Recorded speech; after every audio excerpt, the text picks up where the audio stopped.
मैं सच में दूसरी दुनिया में आ गया हूँ। कितना अजीब इत्तेफाक है, या फिर यह कोई नाटक है। तुम कितनी प्यारी हो। दाशिया का राजकुमार होने के नाते मैं तुमसे मुकाबला करूंगा। हाथ छोड़ो प्यारी। महोदया शांत हो जाइए, मैं अभी अभी यहाँ आया हूँ। यह झूठा इल्जाम मेरे सिर पर नहीं मढ़ा जा सकता। हाथ छोड़ो। महाराज बहुत बड़ी मुसीबत हो गई है। सम्राट बहुत सारे लोगों के साथ यहाँ पहुंच रहे हैं। वे बस दरवाजे पर ही हैं। लांचिन, मुझे लगता है हमें बात करनी चाहिए, या फिर तुम चाहती हो कि वे हमें इस हाल में देखें? ऐसे मुझे कोई आपत्ति नहीं है।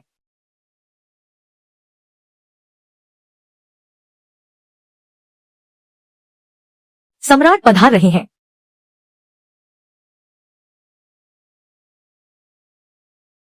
महाराज को प्रणाम। उठो। पिताजी, महाराज का धन्यवाद।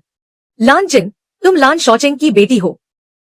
कल रात तुम घर नहीं लौटी, यह कैसी मर्यादा है? लांचिन, क्या किसी ने तुम्हें जबरदस्ती यहाँ रोक रखा है? निश्चिंत रहो, चाहे वह कोई भी हो, पिताजी तुम्हें पूरा न्याय दिलाएंगे। हाँ लांचिन, सम्राट यहाँ है, डरो मत। छोटे भाई, अगर तुम्हें जलन हो रही है तो सीधे कह दो। तुमने भी देख लिया, मैंने उसे बिल्कुल नहीं बांध रखा है। तो फिर तुम ही बताओ, यह सब क्या हो रहा है? पिताजी, कल रात मेरी मुलाकात लांचिन से हुई थी। हमने देश की नीतियों पर चर्चा की। बातें अधूरी रह गईं, इसलिए मैंने उन्हें रात भर चर्चा के लिए आमंत्रित किया। मेज पर रखे दस्तावेज इसके प्रमाण हैं। कौन नहीं जानता कि राजकुमार पढ़ाई लिखाई में शून्य है, वह भला क्या नीति लिखेंगे? तो छोटे भाई, क्या तुम मेरे साथ मुकाबला करना चाहोगे? ठीक है,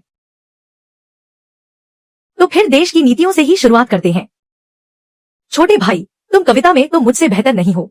मुझे डर है कि अगर नीतियों पर बात हुई तो तुम्हें बोलने का मौका भी नहीं मिलेगा। अगर ऐसी बात है तो मैं साहस करता हूँ। हमारा दाशिया साम्राज्य बहुत साधारण शुरुआत से यहाँ तक पहुँचा है, लेकिन आज दरबार थक चुका है। जनता दुखी है। सुधार करना अनिवार्य है। पहला, मध्य सचिवालय को भंग करना, मंत्रालयों के बीच शक्तियों का बंटवारा, ताकि सरकारी आदेश सुचारू रूप से पहुंच सके। दूसरा, कृषि कर को समाप्त करना, सिंचाई व्यवस्था को बढ़ावा देना, व्यापार को महत्व देकर जनता को समृद्ध बनाना। तीसरा, सिविल सेवा परीक्षा शुरू करना, योग्यता के आधार पर चयन, न कि कुल खानदान के आधार पर। अच्छा, हम सिर्फ समस्याएं गिना रहे हो, समाधान नहीं दे रहे। यह तो बस कोरी बातें हैं। मैंने कई दिनों तक इस पर गहराई से सोचा है। अंत में मुझे रास्ता मिल गया। भले ही मैं इसे उत्तम नीति कहने का साहस न करूं। आज की प्रतियोगिता सिर्फ राजनीति पर चर्चा नहीं है। तुम बेझिझक कहो। पहला बिंदु है मध्य सचिवालय को भंग करना और प्रधानमंत्री की शक्तियों को सीमित करना। तुम यह क्या कह रहे हो? क्या राजकुमार अपनी निजी दुश्मनी निकाल रहे हैं? प्रधानमंत्री महोदय की उम्र अब काफी हो चुकी है। दरबार के कामकाज बहुत जटिल है। चीजों को सही ढंग से व्यवस्थित करें, कार्य क्षमता भी बढ़ेगी। कम मेहनत में अधिक परिणाम। मध्य सचिवालय को भंग करें, 6 मंत्रालयों के अधिकारों का बंटवारा करें। प्रधानमंत्री तभी दीर्घायु होंगे। तुम राजकुमार, आप खुलेआम शाही दरबार के अधिकारियों का अपमान कर रहे हैं। क्या आपकी हिम्मत कुछ ज्यादा ही नहीं बढ़ गई है? क्या अब भी मेरी बात सुनेंगे या नहीं? महाराज, यह दास पूरी निष्ठा से समर्पित है। ईश्वर सब देख रहा है। प्रधानमंत्री को कोई चिंता नहीं। अभी जो कहा, आज तो बस थोड़ी चहल पहल देखना चाहता था। युवराज, आगे कहें। देश की वित्तीय स्थिति बहुत खराब है। दाशिया की जमीन बंजर हो रही है। हमें कोई नया रास्ता खोजना होगा। पहला, कृषि कर को समाप्त करना, खेती को बढ़ावा देना। दूसरा, कृषि को प्राथमिकता देने वाली नीति में बदलाव, व्यापार को महत्व देना, सड़कें और नहरें बनाना, जलमार्ग खोलना। यह कैसे संभव है? यह पूरी तरह से बकवास है। प्राचीन काल से ही व्यापारी सबसे निचले स्तर के माने जाते हैं। 3 लोगों के चयन का आधार क्या है? नामांकन प्रणाली को खत्म करें, योग्यता आधारित परीक्षा प्रणाली लागू करें, भ्रष्ट अधिकारियों की जांच करें, उनकी संपत्ति जब्त करें, एक विशेष निगरानी संस्था स्थापित करें। देश की नींव को कभी कमजोर नहीं होने देना चाहिए। महाराज, दूत ने सूचना दी है। जो राज्य का प्रतिनिधि मंडल सीमा में प्रवेश कर चुका है, वे रास्ते भर हमारे विद्वानों को चुनौती दे रहे हैं। वे युवराज के विवाह प्रस्ताव को रद्द करना चाहते हैं, हमारे देश की प्रतिष्ठा को नष्ट करना चाहते हैं। वे जहाँ भी जा रहे हैं, कोई भी उनका सामना नहीं कर पा रहा है। क्या ऐसा नहीं हो सकता है ना? इतनी जल्दी हमारा देश हार जाएगा। महाराज, निवेदन है। 3 दिन पहले जो राज्य के दूतों ने जबरन 7 विद्वानों को चुनौती दी, 7 विद्वान पूरी तरह हार गए। क्या दक्षिण के 7 विद्वान हार गए? यह कैसे संभव है? दक्षिण के 7 विद्वानों ने खूब अध्ययन किया है, उनका ज्ञान जगजाहिर है। वे हार कैसे सकते हैं? महाराज, निवेदन है। 2 दिन पहले जो राज्य के दूतों ने हानमो टाउन को चुनौती दी, वहां के 5 बड़े विद्वान गुट सबने हार मान ली। यह क्या हो रहा है? क्या इस युग के सभी लोग अनपढ़ हैं? जो राज्य के दूतों की क्या चाल है? क्या हमारे महान दाशिया में कोई काबिल व्यक्ति नहीं बचा? कविताओं और पहेलियों का मुकाबला। दाशिया के विद्वानों, एकजुट होकर बाहरी दुश्मन का सामना करो। जो राज्य के दूतों को हरा सके, उसे 10,000 घरों की जागीर दी जाएगी, उसे उच्च पद और उपाधि दी जाएगी। पिताजी, मैं इस चुनौती को स्वीकार करने के लिए तैयार हूँ। जाओ चेंग, तुम्हारा क्या कहना है? यह मामला हमारे दाशिया की प्रतिष्ठा से जुड़ा है। यदि यह विवाह उनके द्वारा इस तरह रद्द कर दिया गया, तो मेरी नजर में तुम्हें युवराज बने रहने की कोई आवश्यकता नहीं है। खत्म।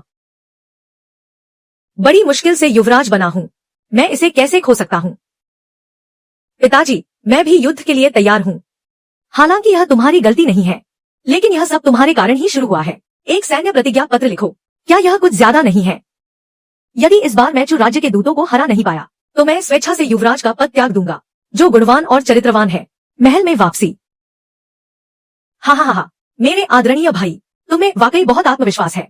इतनी बड़ी चुनौती स्वीकार करने का साहस कैसे किया? क्या लांछन मेरी चिंता कर रही हैं? तुम्हारी चिंता कौन करेगा?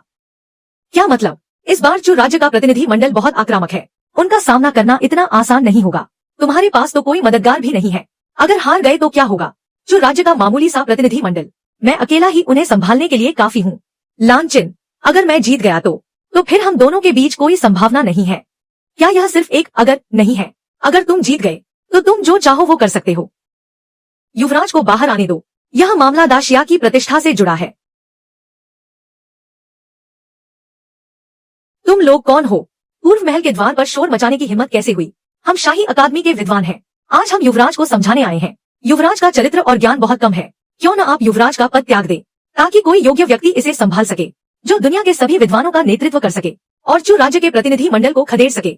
यह तो विद्वानों द्वारा किया गया नैतिक ब्लैकमेल है। आप लोगों का क्या मतलब है? वह जो राज्य का प्रतिनिधि मंडल हमारे युवराज के लिए आया है, तो चुनौती का सामना करने वाले को युवराज होना चाहिए, न कि जाओ चेंग को। लगता है आप लोग आज मुझसे पूरी तरह दुश्मनी मोल लेने आए हैं। तो फिर क्या युवराज, आप नहीं चाहेंगे कि आप हारें और अपराधी बन जाएं, है ना? उस समय दुनिया के सभी विद्वान आपकी निंदा करेंगे। तुम लोग दुनिया के विद्वानों का प्रतिनिधित्व करते हो। प्राचीन काल के कीबोर्ड योद्धाओं से मुलाकात हो गई। जी हाँ युवराज, कहावत बिल्कुल सही है। विद्वानों का दिल जीतो तो दुनिया जीत ली। आज आपने विद्वानों का समर्थन खो दिया है। तुम हंस क्यों रहे हो? मैं तुम्हारी मूर्खता पर हंस रहा हूँ। अगर तुम जैसे कुछ लोग दुनिया के विद्वानों का प्रतिनिधित्व करने का दावा करते हैं, तो दाशिया के विद्वानों का भविष्य निश्चित रूप से अंधकारमय है। तुम आओ, आज मैं जाओ चेंग तुम जैसे विद्वानों को सबक सिखाऊंगा। हम ठीक है, अगर युवराज जीत गए तो हम युवराज के साथ मिलकर चुनौती का सामना करेंगे। प्रतिनिधि मंडल, अपनी चुनौती पेश करो। धिक्कार है, युवराज को अपनी सीमा का पता नहीं है। उन्होंने लू रांग जैसे विद्वान को चुनौती दे दी। बिल्कुल, लू रांग शाही अकादमी के सबसे बड़े विद्वान है। 2 पेड़ गहरे जंगल में कटे, एक छोटा बंदर भी तुकबंदी करने की हिम्मत करता है। हाँ, समाप्त। एक घोड़ा कीचड़ में फंस गया। प्यारा बूढ़ा व्यक्ति कैसे बाहर आ सकता है? पवित्रता, वफादारी, शिष्टाचार और नैतिकता शर्महीन। हाँ, यह तो गाली देने वाली तुकबंदी है। पवित्रता, वफादारी, शिष्टाचार और नैतिकता, बेशन कहीं के। 6, 2, 3, 4, 5, 6, 7, 8 गायब है। यह तो 8 को भूल जाना बेशर्म है। ऊपर गोधूली, नीचे गोधूली। गोधूली बेला में गोधूली का समय दोहरा अर्थ।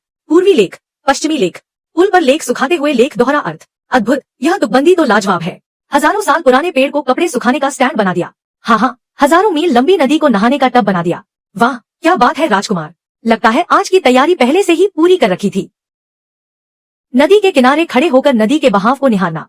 नदी और किनारे हजारों सालों से है। नदी का बहाव हजारों सालों से अच्छा है। मिस्टर लू, यह तो आपने बहुत बड़ा दाव खेला है। इसका जवाब कैसे दूं? अब तो राजकुमार खतरे में है। कुएं में चांद की परछाई का प्रतिबिंब। चांद की परछाई हजारों सालों तक रहती है। आसमान को शतरंज का बोर्ड और तारों को मोहरे बनाया। किसमें इतनी हिम्मत है कि चाल चल सके? बड़ी लंबी चौड़ी बातें करते हो। जमीन को वीणा और रास्तों को तार बनाया। किसमें इतनी हिम्मत है कि इसे बजा सके? बहुत खूब, बहुत खूब, बहुत खूब। अभी भी नहीं जाओगे? क्या मेरे राजकुमार महल में खाना खाने की तैयारी है? फिर चले जाना। यदि तुम लोग दुनिया के विद्वानों का प्रतिनिधित्व करते हो, तो आज का दिन मैं तुम्हें 2 बातें सिखाता हूँ। पहली, जो लोगों का दिल जीतता है वही दुनिया जीतता है, और जो लोगों का दिल जीत ले वही असली विजेता है। दूसरी, संस्कृति से देश को मजबूत करना जरूरी है, लेकिन उससे भी जरूरी है लोहे जैसी मजबूत इच्छा शक्ति। मिस लान, तुम यहाँ आई हो तो जरूर मेरा मजाक उड़ाने आई होगी। तुमने तो हनलीन अकादमी को नाराज कर दिया है। एक बार में ही वार कर दो, ताकि 100 बार के हमलों से बच सको। अगर आज मैं उन्हें बर्दाश्त कर लूं, तो आज हनलीन अकादमी है, कल तुम्हारे राजकुमार का महल होगा। बिल्कुल सही कहा। हाँ, क्या हार गए। क्या लू याओ इतनी प्यारी है? यू शांत रहो, घबराओ मत। वह बस एक बेकार का इंसान है, जिक्र करने लायक भी नहीं है। उस साल मैं उसकी माँ को महारानी के पद से हटा सकता था, तो आज मैं उसे राजकुमार के पद से भी हटा सकता हूँ। माँ, मैं वास्तव में लान चिन को पाना चाहता हूँ, लेकिन वह प्यारी अब जाओ चेंग के साथ इतनी करीब है। मैं सच में अब और इंतजार नहीं कर सकता। तुम तो पिताजी की सेहत के बारे में जानते ही हो। चुप रहो। चू राज्य का प्रतिनिधि मंडल बहुत आक्रामक है। उन्होंने दाशिया की 5 बड़ी चुनौतियों को हरा दिया है। इतने बड़े दाशिया में क्या कोई भी नहीं है जो उन्हें थोड़ी भी टक्कर दे सके। दाशिया ने ताकत के दम पर देश बनाया है। इन साहित्यिक चीजों के बारे में जो देश की किस्मत बदल सकती है, वे तो बस ये विद्वान ही हैं। यू याद रखना, इस बार तुम्हें मौका नहीं छोड़ना है। दुनिया भर के विद्वानों का दिल तुम्हें अपनी तरफ खींचना होगा। 3 दिन बाद जो राज्य का प्रतिनिधि मंडल राजधानी पहुंच जाएगा। इस बार तुम्हें जाओ चेंग को बुरी तरह कुचल देना है। खत्म। इन दिनों जो राज्य के इन लोगों ने बहुत परेशान कर रखा है। 10 दिनों के भीतर लगातार 10 शहरों में जीत। विद्वान, लगता है राजकुमार की पत्नी अब नहीं बचेगी। ओह, छोटे भाई को पकौड़े खाना पसंद है। मैंने सुना है कि कोई पागल हो गया है और उस जंगली राजकुमारी से शादी करने की योग्यता रखता है। लेकिन अफसोस की बात है, चाहे शिया यूफेई हो या लानचिन, वे सब मेरी हैं। सम्राट ने हमें दूत मंडल का स्वागत करने भेजा है, झगड़ने नहीं।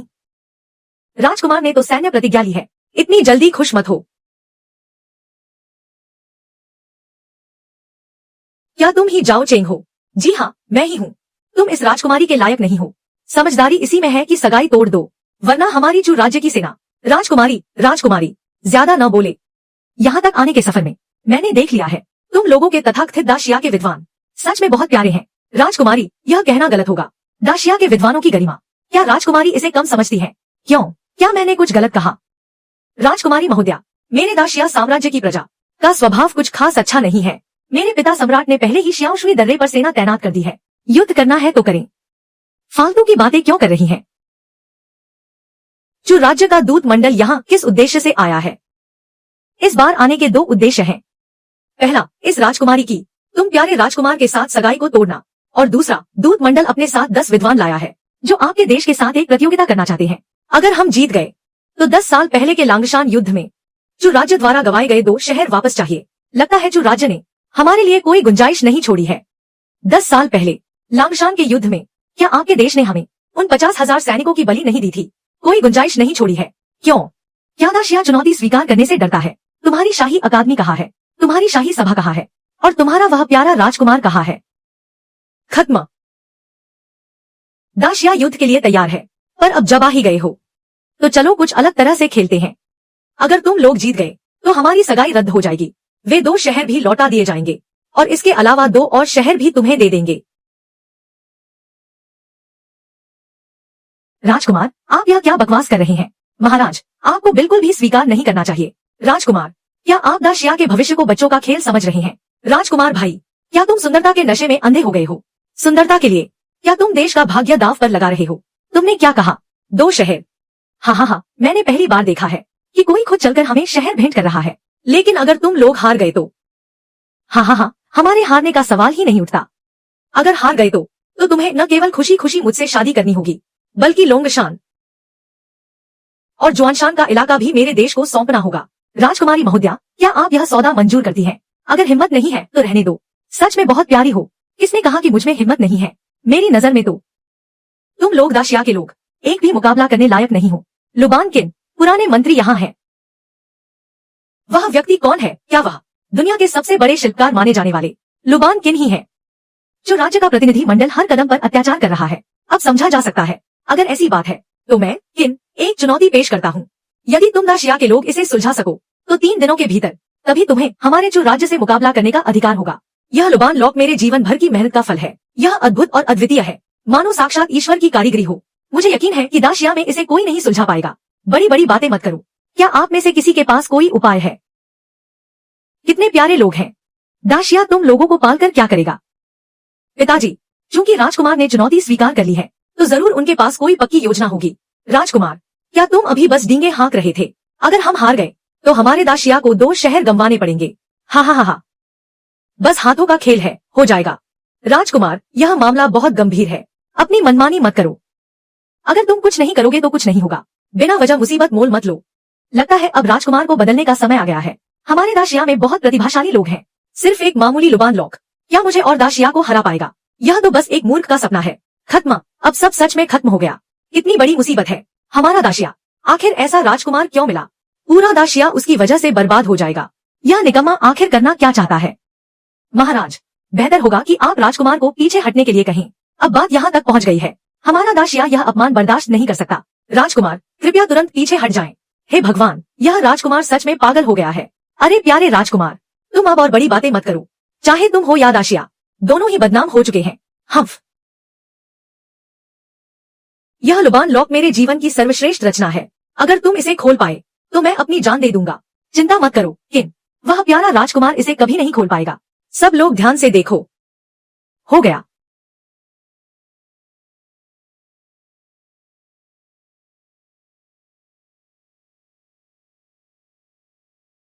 उसने सच में इसे खोल दिया। किन, क्या तुमने अभी नहीं कहा था कि इस दुनिया में कोई इसे नहीं खोल सकता? नहीं, यह असंभव है। क्या मैंने पहले ही नहीं कहा था? यह बस हाथों का खेल है। देखो, तुम सब कितने डर गए हो। बहुत बढ़िया, तुम सच में हमारे दाशिया के राजकुमार हो। बहुत अच्छा राजकुमार, तुम्हें बड़ा इनाम दिया जाएगा। ठीक है, अगर ऐसी बात है तो 2 शहरों का वादा। यह राजकुमारी स्वीकार करती है। 3 दिनों के बाद साहित्यिक और सैन्य प्रतियोगिता, जीत हार का फैसला होगा। पिताजी, राजकुमार सुंदरता के लिए दाशिया के 2 शहरों को दांव पर लगा रहे हैं। यह बिल्कुल भी उचित नहीं है। शांति बनाए रखना ही बेहतर है। हा हा हा हा। तुम क्या हंस रहे हो? क्या यह हंसने वाली बात नहीं है? हंस रहा हूँ क्योंकि ये अधिकारी बिना लड़े ही हार मान रहे हैं। आज वे हमारी नाक के नीचे हमें नीचा दिखा रहे हैं और तुम लोग अभी भी शांति की बात कर रहे हो। कितना दुखद, कितना अफसोसजनक, हास्यास्पद। इन हान काल की सीमाएं और चंद्रमा, हजारों मील की लंबी यात्रा से सैनिक अभी तक नहीं लौटे। यदि लॉन्गचिंग के पराक्रमी सेनापति यहाँ होते तो वे दुश्मन के घोड़ों को यिनशान पर्वत पार न करने देते। कितनी शानदार बात है। यदि लॉन्गचिंग के सेनापति यहाँ होते तो वे दुश्मन के घोड़ों को यिनशान पर्वत पार न करने देते। 3 दिन बाद मैं तुम्हारे प्रदर्शन को देखूंगा। जी महाराज, मैं आज्ञा का पालन करूंगा। आखिरकार मेरा इंतजार खत्म हुआ। क्या मैं सच में यहाँ आ गया हूँ? क्या बिजली गिरने से मैं वापस अपने घर जा पाऊंगा? मुझे यहाँ से ले चलो। हे भगवान, मैंने बहुत सह लिया। वाईफाई के बिना यह कैसी जिंदगी है?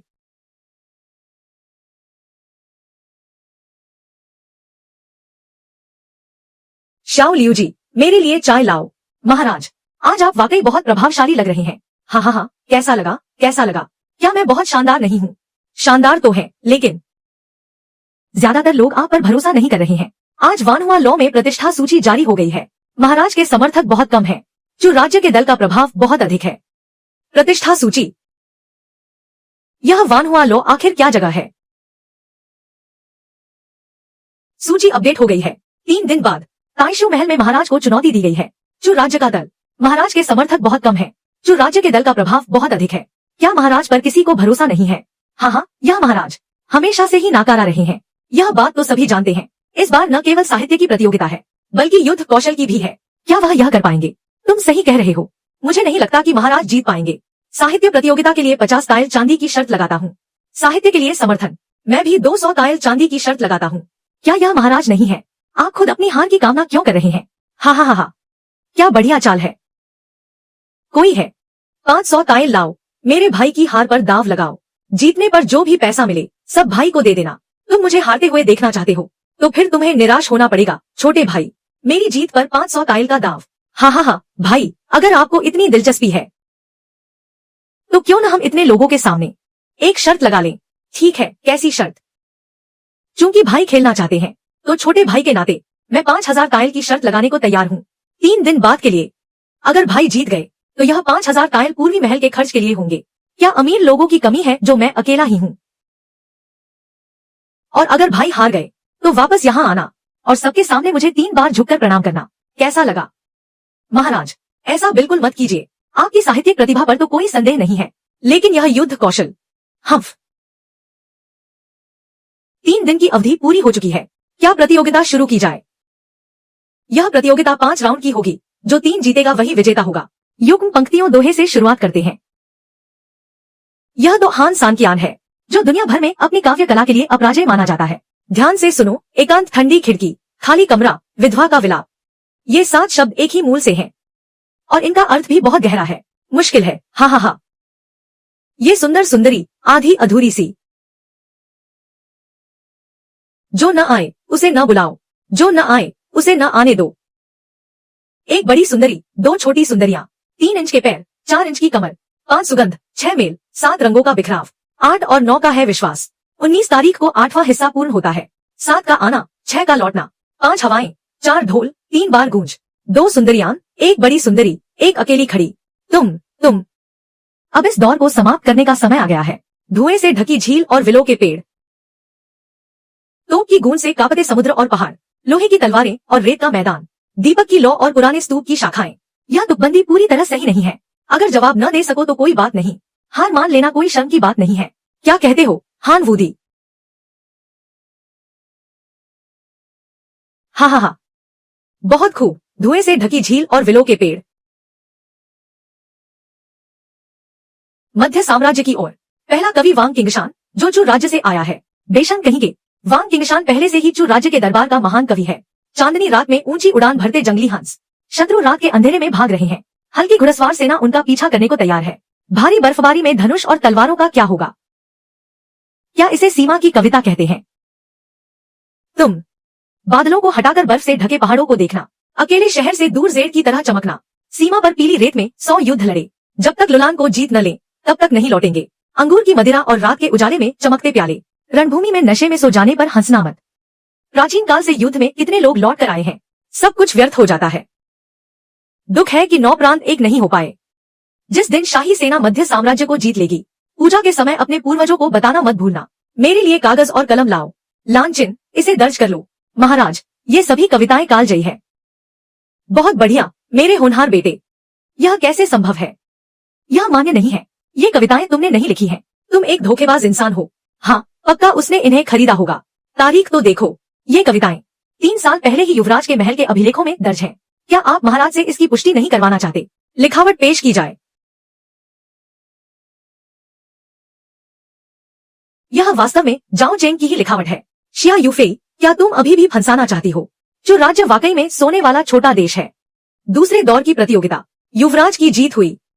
ठीक है, 5 में से 3 जीत, वह पहले ही 2 जीत चुका है। तीसरा दौर, हमें युद्ध कौशल दिखाना होगा। चेन युआनबा, अंत तक डटे रहो। असीम शक्ति, अजय योद्धा। युवराज डर गए हैं। जाओ चेंग, वहां मत जाओ। युवराज, यह बूढ़ा योद्धा आपकी जगह लड़ने को तैयार है।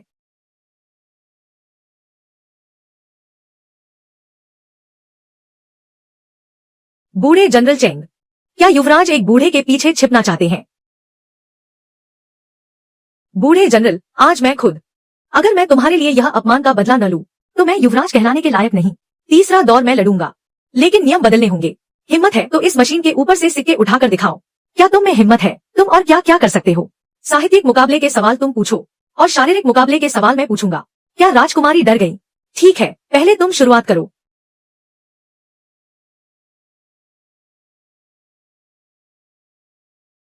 ऊपर और ऊपर, हा, जल्दी करो। क्या अब हिम्मत नहीं बची?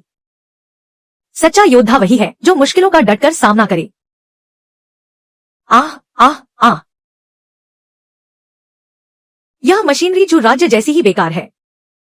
उसका हाथ कैसे ठीक है? यह नामुमकिन है। कोई जादू है क्या? अब तुम्हारी बारी है। अगर तुम पीछे हटे तो मैं तुम्हारे पूरे परिवार को मिटा दूंगा। चलो आगे बढ़ो।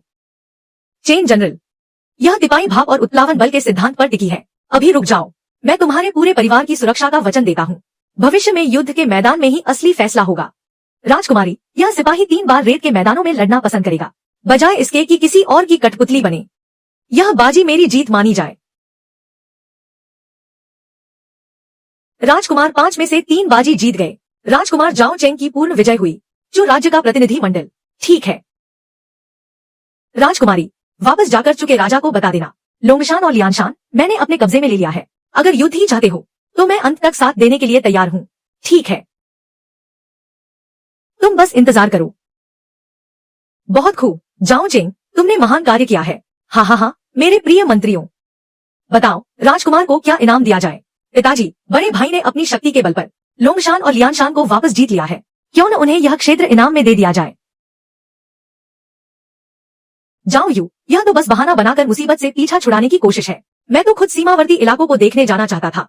तीसरे भाई, तुम्हारे इस बड़े तोहफे को मैं याद रखूंगा। पिताजी, बड़े भाई अकेले ही यह जिम्मेदारी उठाने जा रहे हैं। मैं उन्हें सुरक्षा के लिए 1 लाख सैनिक देने का प्रस्ताव रखता हूँ। तीसरे भाई, तुम्हारी अच्छी नियत के लिए शुक्रिया, लेकिन मेरे 1000 सैनिक ही काफी होंगे। जाओ चेंग, क्या तुम पागल हो गए हो? जाओ यू, यह तो बस बहाना बनाकर मुझे रास्ते से हटाने की साजिश है। लानचिन, क्या आपको डर है कि मेरे राजधानी में रहने से खतरा बढ़ जाएगा? अब जब मेरे पास अपनी जागीर है तो मैं आगे बढ़ सकता हूँ और पीछे हटकर बचाव भी कर सकता हूँ। और वैसे भी मेरा वहाँ जाने का कोई इरादा नहीं है। जाओ यू को लगता है कि मुझे दूर भेजकर वह जीत जाएगा। कितने मासूम हो, क्या तुम शाही आदेश का उल्लंघन करना चाहते हो? मेरे पास अपनी चतुराई भरी योजना है। इसका मतलब है कि मैं तुम्हें पसंद करता हूँ। जाओ चेंग जीत गया। माता रानी, उसकी लोकप्रियता बढ़ रही है। तुमने ही उसे उन 2 कस्बों का कार्यभार संभालने का सुझाव दिया था। यह बहुत ही बुद्धिमानी भरा कदम था। जैसे ही वह राजधानी से बाहर निकलेगा, माता रानी आप निश्चिंत रहें। मैंने पहले ही अपने आदमी तैनात कर दिए हैं रास्ते में उसका ध्यान रखने के लिए। काम सफाई से करना। हाँ हाँ हाँ।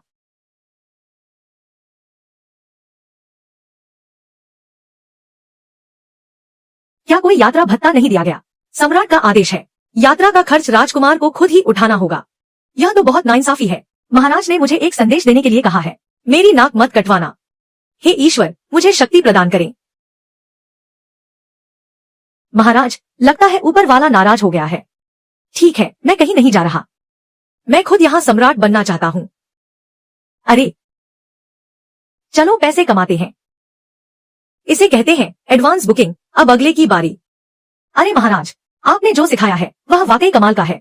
बेशक, लेकिन मैंने हर किसी के लिए जो योजना बनाई है उसमें कुछ न कुछ खास रखा है। मेरा अपना गुप्त नुस्खा जो केवल अंतिम भुगतान के बाद ही मिलेगा। वाह, यह तो बहुत ही शानदार है। जाओ चेंग, क्या तुम वह तलवार बन पाओगे जो मैं चाहता हूँ? महाराज, तीसरे राजकुमार ने राजकुमार के रास्ते में घात लगा रखी है, उसे करने दो। देखते हैं जाओ चेंग इसका सामना कैसे करता है। अगर राजकुमार की जान को खतरा हुआ तो जाओ यू को भी साथ दफन कर देना। अनुष्ठान विभाग का बजट 20,000 टाइल तक बढ़ गया है। लगता है अब कर्ज वसूलने का समय आ गया है। सैनिकों को इकट्ठा करो। महाराज, 7वें राजकुमार बहुत चालाक है। क्या हमें प्रधानमंत्री से कुछ उधार नहीं लेना चाहिए? लान शौचेंग, अगर वह मुसीबत में हमें और न धकेले तो यही बहुत है। याद रखना, इस दुनिया में सिर्फ अपनी कमाई हुई दौलत ही सबसे बड़ी ताकत होती है। राजकुमार ने चू राज्य को तो हरा दिया, लेकिन खजाना खाली है। वह निश्चित रूप से 5,000 तोले का इनाम मांगने आएगा। महाराज, आप उसे एक बार फंसा सकते हैं, वानहुआ लॉ को गिरवी रखकर। सिर्फ इतना ही नहीं, मैंने 4 बड़े शराब व्यापारियों को सारी शराब की आपूर्ति रोकने के लिए कह दिया है। वह एक खाली ढांचा ले रहा है, देखते हैं वह क्या करता है। बहुत खूब महाराज, 5,000 स्वर्ण मुद्राएं ले आओ। अगर पैसे नहीं है तो क्या वानहुआ लॉ तुम्हारे नाम कर दूं? महाराज, ऐसा नहीं हो सकता, लेकिन मेरी एक शर्त है। तुम एक अनुबंध पर हस्ताक्षर करो, यह गारंटी देते हुए कि वानहुआ लॉ पर कोई कर्ज नहीं है और कोई कानूनी विवाद नहीं है। राजकुमार, आपके व्यापार में खूब तरक्की हो। सैनिकों, जाओ और जांच करो कि क्या वानहुआ लॉ में कोई गुप्त अड्डा है। महाराज, क्या आपको संदेह है कि उसने कुछ गड़बड़ की है? अगर वह मुझे फंसा सकता है तो क्या मैं उसे वापस नहीं फंसा सकता? महाराज, कई शराब व्यापारियों ने सहयोग तोड़ दिया है। महाराज, 7वें राजकुमार ने शराब की आपूर्ति बंद कर दी है। हम मुकाबला कैसे करेंगे? व्यापारिक खेल, मुझसे बड़ा खिलाड़ी कोई नहीं। मैं पैसा कमाना जानता हूँ। महाराज, दुकान में केवल 3 दिन की शराब बची है। किसने कहा कि वानहुआ लॉ केवल शराब बेच सकती है? मैं चाहता हूँ कि राजधानी की हर महिला वानहुआ लॉ के बिना न रह सके। महाराज, क्या आप अब सौंदर्य प्रसाधन बेचने वाले हैं? शराब से भी ज्यादा कमाई करने वाली चीज, चीनी का पाउडर। माँ, जाओ चेंग 7वें राजकुमार के जाल में फंस गया है। उसने वानहुआ लॉ खरीद ली है। ऐसा दुश्मन डरने लायक नहीं है। 1 महीने के भीतर अगर वह अपना काम शुरू नहीं कर पाया तो राजकुमार का पद उसके हाथ से निकल जाएगा। माँ, क्या हमें भी थोड़ा धक्का नहीं देना चाहिए? राजस्व विभाग के लोगों से कहो कि उसके यात्रा दस्तावेजों को रोक दें। जितना हो सके देरी करो। तुम यह मुसीबत क्यों मोल ले रहे हो? 1 महीने में सब कुछ साफ हो जाएगा। अगर मैं जीत गया तो तुम्हें मेरी एक बात माननी होगी। ठीक है, जुबान दी। जाओ और पता लगाओ कि क्या लान शौचेंग के पास कोई गुप्त संपत्ति है। मैं उसे एक जाल में फंसाना चाहता हूँ। महाराज, क्या आप प्रधानमंत्री के खिलाफ कदम उठा रहे हैं? कदम नहीं, मैं उसे अपनी तरफ आने के लिए मजबूर कर रहा हूँ। ठीक है, ठीक है, पैसे वाले मालिक। पीले मालिक, यहाँ से दफा हो जाओ। वापस जाओ। 3 दिन बाद ये चारों शराब व्यापारी दाशिया में एक भी जीवित नहीं बचेगा। हाँ हाँ हाँ, सभी सम्मानित अतिथि। उद्घाटन के पहले 3 दिन मेहमानों के लिए मुफ्त। हजारों सच, लाखों पक्के। लांशियांगे का उद्घाटन पूरी तरह से सुरुचिपूर्ण होगा। जो भी उस दिन हमारे लांशियांगे में आएगा, न केवल चाय नाश्ता मुफ्त होगा बल्कि बैठने की जगह का शुल्क भी पूरी तरह माफ होगा। क्या बात है, हाँ हाँ हाँ। यह वानहुआ लॉ अब क्या खाक चलेगा। वानहुआ लॉ का हारना तो तय है। इतनी बड़ी संख्या में लोग वहां जा रहे हैं। सुना है इस बार के कलाकार एक से बढ़कर एक सुंदर हैं। मेरा भी मन कर रहा है कि एक बार जाकर देखूं। उस दिन जल्दी पहुंच जाना, वरना बैठने की जगह नहीं मिलेगी। महाराज, आप यह कह रहे हैं, पर हम तो कंगाल हैं। भले ही हम नोट छाप लें, फिर भी जाओ चेंग के खर्च के आगे कम पड़ जाएंगे। इसलिए हमें कुछ नया और अलग करना होगा। आप सभी थोड़ा धैर्य रखें, थोड़ा विश्वास रखें। मेरे साथ बोलो, पैसा आएगा, हर पल आएगा, चारों दिशाओं से आएगा। 3 दिन। हमारे पास तैयारी के लिए केवल 3 दिन है। अब मैं काम की रूपरेखा तय करता हूँ। क्वीन यांग, इन कुछ दिनों में पूरे शहर में जाकर वो साधारण शराब ढूंढ कर लाओ। सिर्फ बड़ी शराब दुकानों तक ही अपनी नजरें सीमित मत रखो। दूसरी शराब भी चलेगी, जितनी मिल सके उतनी सब खरीद लो। महाराज, इन साधारण शराब की गुणवत्ता और स्वाद जैसा मैं कहता हूँ वैसा करो। जी। शाओ लियू जी, कुछ कागज और कलम लेकर आओ। जी। तुम लोग भी काम पर लग जाओ। तुम वानहुआ लॉ को फिर से सजाने की जिम्मेदारी लो। तुम लोग वहां जाकर कतार में खड़े हो जाओ। महाराज, चिंता न करें, हमारे यहाँ की लड़कियों का स्तर अभी भी बहुत ऊंचा है। क्या सच में? कितना ऊंचा? वे संगीत और कला में पूरी तरह निपुण हैं। महाराज, भले ही आपका पद ऊंचा हो, पर आप हमें इस तरह नीचा नहीं दिखा सकते। यही बात है।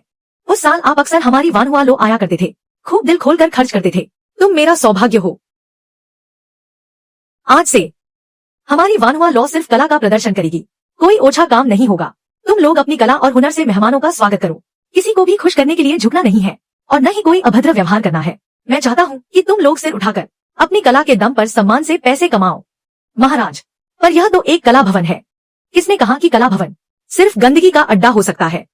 अगर तुम लोग मेरी बात मानोगी तो मैं तुम्हें न केवल पैसे कमाना सिखाऊंगा, बल्कि सम्मान के साथ ढेर सारा धन कमाना सिखाऊंगा। हमारा मुख्य उद्देश्य यही है, सम्मान के साथ धन कमाना। महाराज, वानहुआ लॉ के लोगों ने खबर भेजी है। वह जाओ चेंग पूरी तरह से पागलपन कर रहा है। वह लड़कियों को सजने संवरने नहीं दे रहा, नहीं उन्हें गाने दे रहा है। मुस्कुराने की भी मनाही है। कहता है कि उसे कला का प्रदर्शन करना है। हा हा हा, सच या झूठ? मेरा यह सत्ता से बेदखल भाई क्या करना चाहता है? क्या यह वानहुआ लॉ है या कोई पाठशाला? हा हा हा हा। अरे, मुझे लगा था कि वह मुझसे मुकाबला कर पाएगा। बेकार है, बिल्कुल बेकार। बधाई हो महाराज।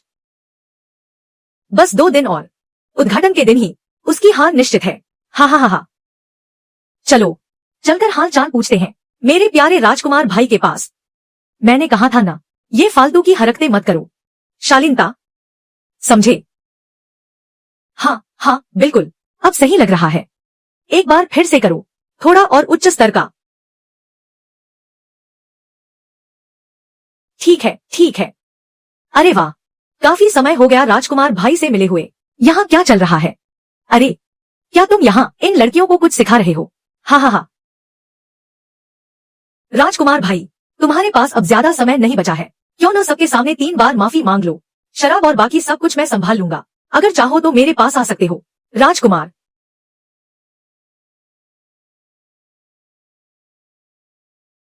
लगता है ये घटिया शराब अभी भी बहुत बची है। अरे, पर इसका क्या फायदा? महाराज, जो भी वानहुआ लॉ में आता है, क्या उसे पैसों की कमी है? यह शराब तो उनके कुत्ते भी न पिए। उन्हें तो बस बेहतरीन शराब चाहिए। किसने कहा कि हमारे पास बेहतरीन शराब नहीं है? शाओ लियू जी।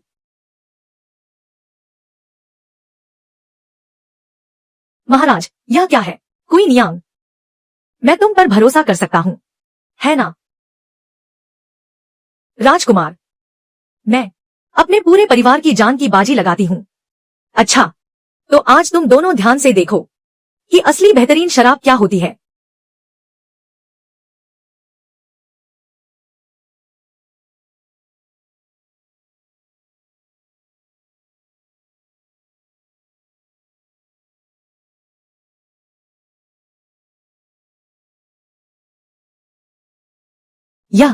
यह शराब, यह कैसे संभव है? यह शराब,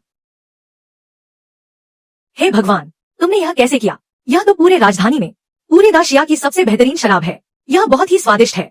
नहीं, मुझे एक और चाहिए। मुझसे मत छीनो। धीरे धीरे, अभी और है। यह काफी नहीं है।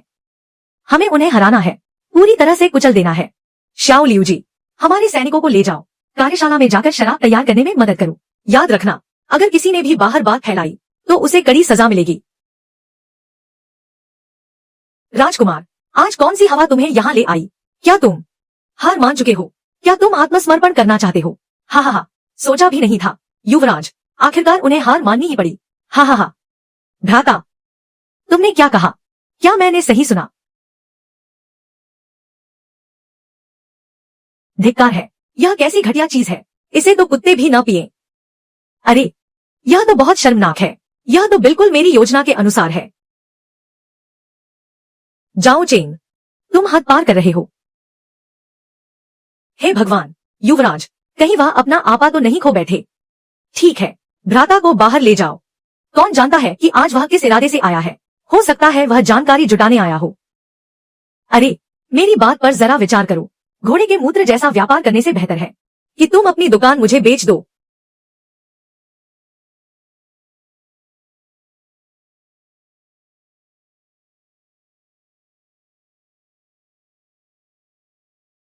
क्या हुआ? क्या कोई खबर मिली? कुमारी, वानहुआ लॉ की शराब की बिक्री तो रुक गई है और अब भी शराब का दांव खेल रहे हैं। अब तो मुसीबत हो गई। लांशियांगे के दबाव में हम दब गए हैं। अब क्या किया जाए? नहीं, मुझे बाहर जाना होगा। रास्ता छोड़ो। लांचिन, तुम क्या करना चाहती हो? मैं इस बार जाओ चेंग की हार निश्चित है। युवराज का पद अब सुरक्षित नहीं है, यहाँ तक कि उनकी जान को भी खतरा हो सकता है। चाहे तुम किसी के भी लिए करो, तुम उनके इतने करीब नहीं जा सकती। पिताजी, वापस जाओ। ये 3 दिन कुमारी को कहीं भी जाने की अनुमति नहीं है। उन पर नजर रखो। जी।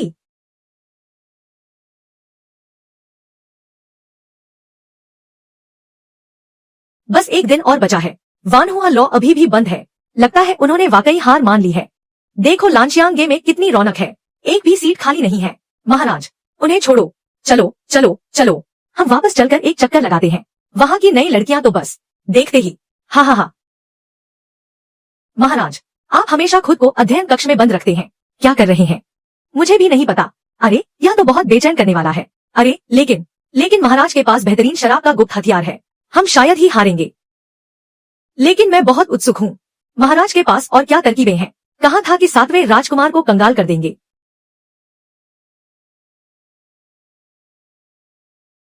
महाराज, क्या आप लगातार लिख रहे हैं? हा हा हा। कल हम जीत पाएंगे या नहीं, यह पूरी तरह उन पर निर्भर है। इसे यहाँ लाओ। क्वीन यांग, ध्यान से सुनो। मैं केवल एक बार कहूंगा। हमारा वानहुआ लॉ 5 मंजिला है। अब से हमें स्तर तय करने होंगे। पहली मंजिल का नाम होगा यूशी छेंग फू, संसार के साथ बहना। यह वास्तव में बहुत उपयुक्त है। पहली मंजिल का शोर शराबा। दूसरी मंजिल के कमरे अमीरों के लिए। तीसरी मंजिल है जुहुआ यिन। चौथी मंजिल मोशांग सांग। 5वीं मंजिल समृद्धि तिंग्यू लॉ, समृद्धि। याद रखना, पहली मंजिल पर कोई भी आ सकता है, लेकिन दूसरी मंजिल पर सिर्फ सदस्य ही प्रवेश कर सकते हैं। और उस दिन कम से कम 300 तांबे के सिक्के खर्च करने होंगे। साथ ही मेरी पहेली का सही उत्तर देना होगा, तभी प्रवेश मिलेगा। महाराज, आप तो चकित रह गए। पहेली सुलझाना महत्वपूर्ण नहीं है, लेकिन ये 300 सिक्के खर्च करना तो अनिवार्य है। बिल्कुल सही, यही तो सदस्यता प्रणाली है। क्या तुम्हें सच में लगता है कि सिर्फ मेहमान नवाजी से ग्राहक आएंगे? वानहुआ लॉ के सबसे बड़े ग्राहक वही अमीर व्यापारी और रईस जादे हैं। उन्हें क्या चाहिए? क्या उन्हें सिर्फ मेहमानबाजी चाहिए? नहीं, उन्हें तो रुतबा और शान चाहिए। आज से एक बार में 1000 सिक्कों से अधिक खर्च करने वाले स्वचालित रूप से वानहुआ लॉ के सदस्य बन जाएंगे। और अपनी सदस्यता बनाए रखने के लिए हर महीने कम से कम 200 सिक्के खर्च करने होंगे।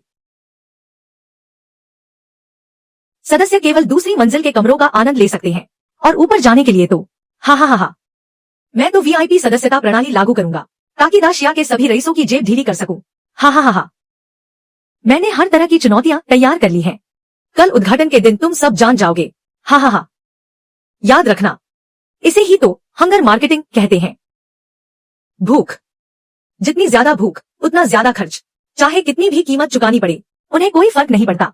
इसके अलावा उपहारों का भी इंतजाम है। एक दिन की सीट, 500 सिक्के पूरे होने पर एक बार उपहार पाने का मौका मिलेगा। उपहार, यह दुर्लभ शराब की एक बोतल हो सकती है, जिसकी कीमत सैकड़ों सिक्के है। पुराने ग्राहकों के लिए नए तोहफे भी हैं। हर एक पुराना ग्राहक जब नए ग्राहक को आमंत्रित करेगा और हमारे वानहुआ लॉ में 500 सिक्के खर्च करेगा, तो हम नए और पुराने दोनों ग्राहकों को क्रमशः 100 और 300 सिक्कों की छूट देंगे। छूट की सीमा छोड़ो, जब तुम इसे करोगे तब तुम समझ जाओगे। याद रखना, हर मंजिल पर अलग अलग तरह की कलाकार युवतियां होंगी। कोई संगीत और चित्रकला में निपुण होगी, कोई धुन बनाने में माहिर होगी, कोई गायन और नृत्य में कुशल होगी। उनकी ड्यूटी भी अलग होगी। हमारा नारा है, घिसे पिटे तरीकों से दूर रहना, पुरानी परंपराओं को ठुकराना, शानदार जीवन शैली, कला से मेहमानों का स्वागत। जी, तुम बहुत चतुर हो, तुम बहुत चालाक हो, मुझसे मुकाबला करना चाहते हो।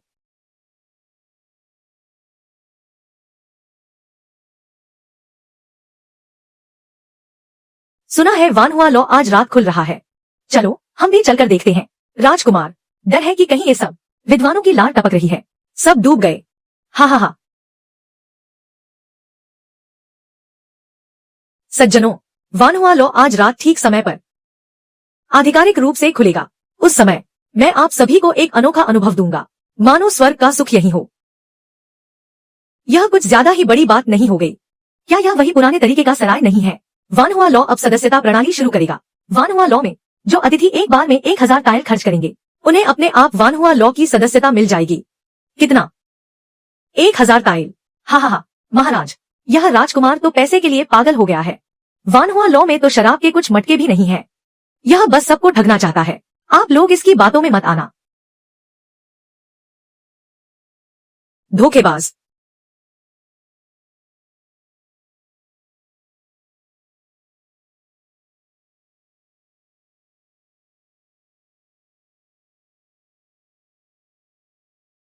मेरे प्यारे बड़े भाई, तुम हार चुके हो।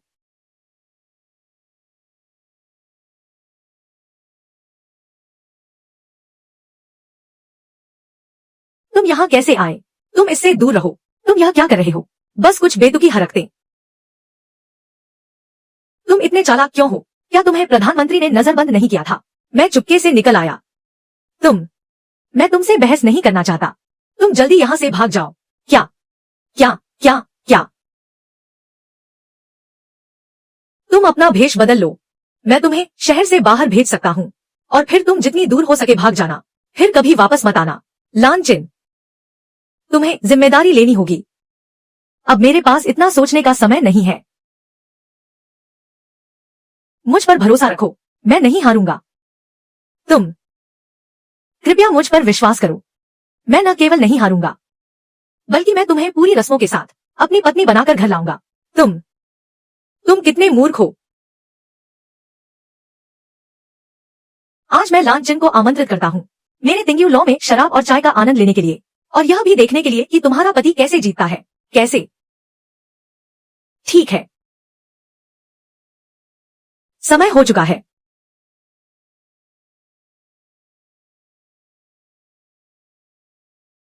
अतिथिगण कृपया अंदर आएं। आज उद्घाटन का दिन है। हा हा हा। देखते हैं जाओ चेंग मुझसे कैसे मुकाबला करता है। चू राज्य का प्रतिनिधि मंडल, लानशियांगे के उद्घाटन पर बधाई। उपहार में 2 सफेद जेड शेर। बहुत बढ़िया, बहुत बढ़िया। जल्दी जाकर धन्यवाद करो। जब तक जाओ चेंग हार जाए तो मैं तुम्हारी मदद करूं तो क्या हर्ज है? राजकुमारी, कहीं यह प्यार में नफरत तो नहीं?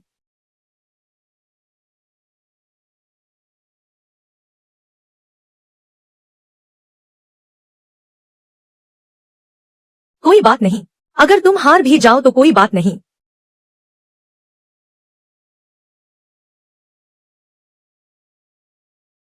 इसका क्या मतलब है? इसका मतलब है कि मैं तुम्हें पसंद करता हूँ। बदतमीज। भूमि भूमि महाराज, क्या आपको वाकई चिंता नहीं है? उस दिखावटी शान शौकत की तुलना में मैं बस वही करना चाहता था।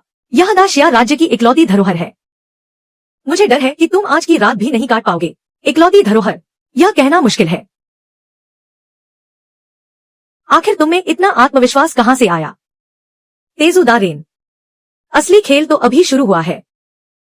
मैं एक व्यक्ति का इंतजार कर रहा हूँ। किसका? जो शराब की परख रखता हो, जो सुंदरता को समझता हो, जो संगीत, शतरंज, सुलेख और चित्रकला में निपुण हो, जो हवा, फूलों, बर्फ और चांद की खूबसूरती को महसूस कर सके, और जो जीवन के अर्थ को समझता हो। तुम वाकई पहले जैसे नहीं रहे। हा हा हा हा हा।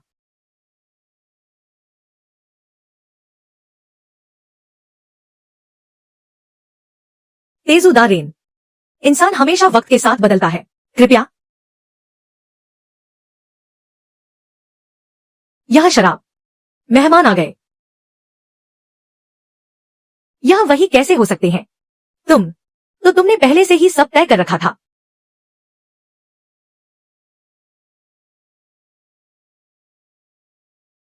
क्या यही युवराज का यालो है?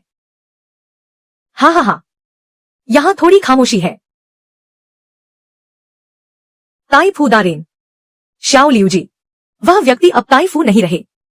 उस साल युवराज को पढ़ाने में चूक के कारण सम्राट ने उन्हें दंडित किया था। अब तो बस एक बूढ़ा आदमी हूं, लेकिन आप हमेशा युवराज के सबसे सम्मानित गुरु रहेंगे।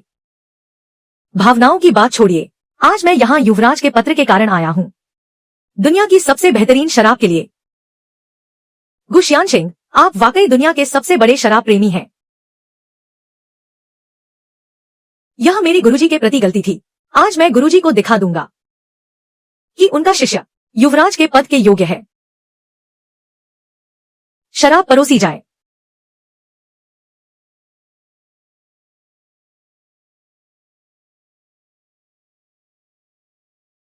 एक यालौ जहां कोई फूहड़ लोग नहीं है।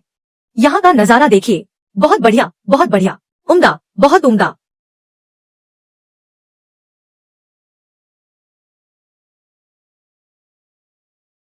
बहुत खूब। संगीत के साथ शराब, कितनी शालीनता है, अत्यंत शालीन। श्याओ लियू जी।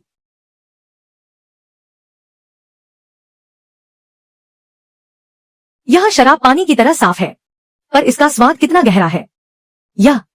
इसे चखने से पहले ही पता चल गया कि यह कितनी लाजवाब शराब है।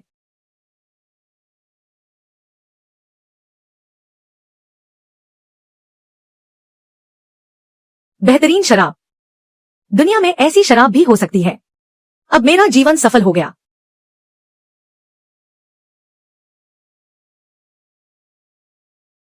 ताई फूदारिन। शराब का नशा गहरा है, पर अति न करें। तुम छोटे बच्चे क्या जानो इसके बारे में। लेकिन ताई फूदारिन, यह हमारे यहाँ की सबसे अच्छी शराब नहीं है क्या? ताई फूदारिन, जो शराब अभी पी रहे हैं वह हमारे वानहुआ लॉ की सबसे साधारण शराब है, इससे भी बेहतर है। बिल्कुल। हर मंजिल पर शराब का स्तर बढ़ता जाता है। जल्दी जल्दी जल्दी, मुझे वहां ले चलो। लेकिन हमारे वानहुआ लॉ के नियमों के अनुसार अगर आप दूसरी मंजिल पर जाना चाहते हैं तो न केवल सदस्यता शुल्क देना होगा, बल्कि तीरंदाजी के खेल में तीर को पात्र के भीतर डालना होगा। हाँ हाँ हाँ। युवराज, बहुत बढ़िया, बहुत बढ़िया। आखिरकार कुछ तो कमाल कर दिखाया। गुफेंग के पास पैसे नहीं है तो फिर जाकर निशाना ही लगा लेते हैं।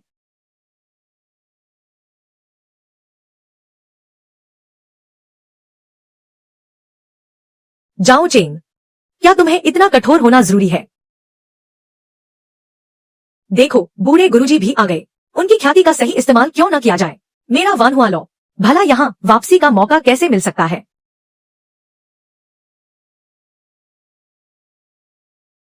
क्या तुमने सुना? महाविद्वान गुफेंग वानहुआ लॉ गए हैं। क्या? मदिरा प्रेमी गु महोदय, वह वानहुआ लॉ में क्या करने गए हैं? वानहुआ लॉ में मदिरा कहाँ से आई? तुम लोगों ने अभी तक नहीं सुना? महाविद्वान गुफेंग वानहुआ लॉ में मदिरा के नशे में चूर हैं। उन्होंने ऐलान किया है कि वानहुआ लॉ की मदिरा दुनिया की सबसे बेहतरीन मदिरा है। क्या? यह तो मदिरा के देवता है। ताजा खबर, महाविद्वान गुफेंग अपनी लिखावट के बदले मदिरा पीना चाहते हैं, लेकिन राजकुमार ने उन्हें बेरहमी से मना कर दिया। गड़बड़ हो गई। महाविद्वान गुफेंग अपने सभी शिष्यों को बुला रहे हैं ताकि वानहुआ लॉ में निशाना लगाकर मदिरा जीत सके। लगता है इस बार मामला गंभीर है। चलो जल्दी चलकर देखते हैं।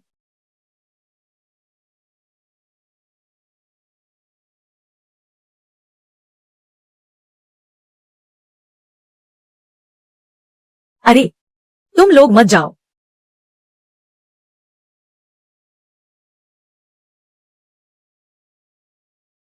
जल्दी जल्दी, यह तीर तो निशाने पर लगना ही चाहिए।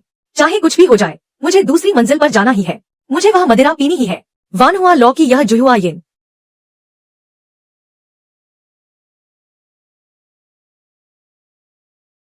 धत तेरे की, बारी बारी से निशाना लगाओ। मुझे यकीन नहीं हो रहा, इतने सारे लोग हैं फिर भी कोई निशाना नहीं लगा पा रहा। गुरुजी, हम सब तो विद्वान हैं, कोई योद्धा तो नहीं है। निशाना तो गलत लगेगा ही। मुझे परवाह नहीं है, आज मुझे निशाना लगाकर अंदर जाना ही होगा। तुमने मुझे बहुत परेशान कर दिया है। राजकुमार, तुम कहाँ छिप गए? जल्दी बाहर आओ। हा हा हा। अपने ही गुरु को उंगलियों पर नचा रहे हो। तुम भी कमाल के हो। नहीं, बिल्कुल नहीं। गुरु को तो यही पसंद है कि शिष्य उनसे आगे निकले। यह बात तो सही कही तुमने। जब से गु महोदय को अकादमी भेजा गया है, वह बस पढ़ाई में ही मग्न रहते हैं। दुनियादारी से कोई मतलब नहीं रहा। यह सब तुम्हारी ही मूर्खता के कारण हुआ है। बुरा हो तो क्या पता, शायद उसमें भी कुछ अच्छा छिपा हो। महाराज, अब तक हमने 15,000 स्वर्ण मुद्राएं कमा ली हैं। इतना हैरान क्यों हो रहे हो? असली कमाई तो अभी बाकी है। क्या खुशबू है! हे भगवान! वेटर, मदिरा लाओ। मुझे भी चाहिए।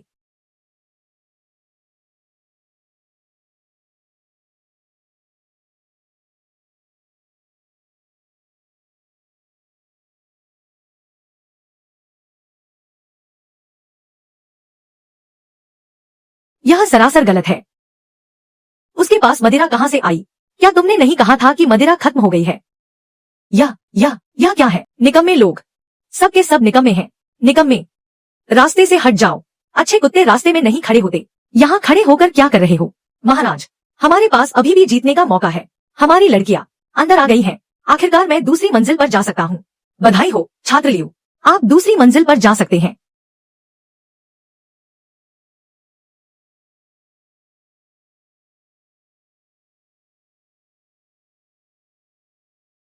किसने कहा कि उनके पास लड़कियां नहीं हैं? लियो योंग, तुम दुष्ट कहीं के। तय हुआ था कि पहले मुझे जाने दोगे। क्षमा करें गुरुजी।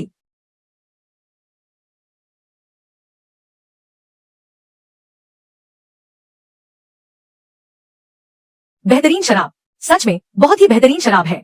मैंने जीवन में कभी इतनी अच्छी शराब नहीं पी।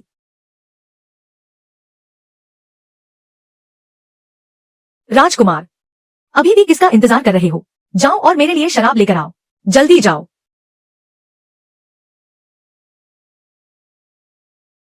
महाराज, लेखा विभाग से ताजा खबर है। अब तक 40,000 तांबे के सिक्के जमा हो चुके हैं। क्या यह काफी नहीं है? क्या वे विद्वान नहीं हैं? दाशिया के लोग क्यों इतने सारे जवाब दे रहे हैं? हमारा प्रतिनिधि मंडल, क्या तुम सब बस मुफ्त का खाना खाने आए हो? शराब, मुझे बेहतरीन शराब चाहिए। मुझे भी जुई हुआ यिन पीनी है। जी महाराज, अभी जाकर सदस्यता शुरू करता हूँ।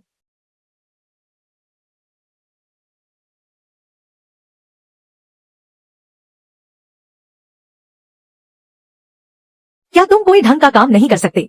नहीं, प्रेम प्रसंगों में मत डूबो।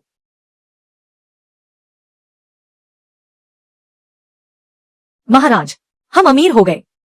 लेखा विभाग का कहना है कि अब तक 200 लोगों ने सदस्यता ले ली है और ग्राहकों की संख्या लगातार बढ़ रही है। बधाई हो महाराज। 200 लोग, एक व्यक्ति से 1,000 तांबे के सिक्के। यह तो 200,000 तांबे के सिक्के हो गए। हे भगवान, सिर्फ 200,000 अभी भी बहुत कम है। कम से कम एक छोटा लक्ष्य तो पूरा करना ही होगा। मुझे दूसरी मंजिल पर जाना है। यह पैसा है। मुझे शराब दो। वानहुआ लॉ की दूसरी मंजिल पर जुहुआ यिन है। यह सिर्फ पैसे देने से नहीं मिलेगी। मैं 10,000 सिक्के देता हूँ। 20,000 सिक्के, 30,000 सिक्के, 50,000 सिक्के। जुहुआ यिन, मुझे जुहुआ यिन पीनी है। जुहुआ यिन पीने के नियम का पालन करना होगा, तभी आप हमारे राजकुमार को हरा पाएंगे। राजकुमार, हंसना बंद करो। आज का विषय चंद्रमा है। चंद्रमा कब उदित होगा? शराब का प्याला लेकर आसमान से पूछो। वर्ष, पता नहीं स्वर्ग के महल में। वर्ष, आज कौन सा वर्ष है? यह सदियों की सबसे बेहतरीन कविता। महाराज, मैं तो निर्दोष हूँ। ऐसा राजकुमार इतना विद्वान कैसे हो सकता है? राजकुमार की विद्वता तो मुझसे भी कहीं अधिक है।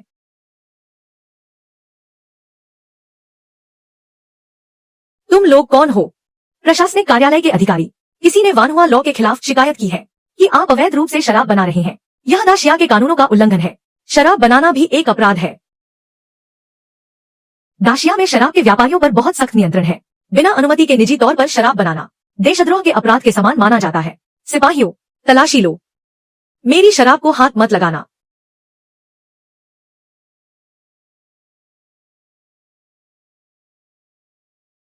तो यह तुम ही हो जो अवैध शराब बना रहे थे, है ना?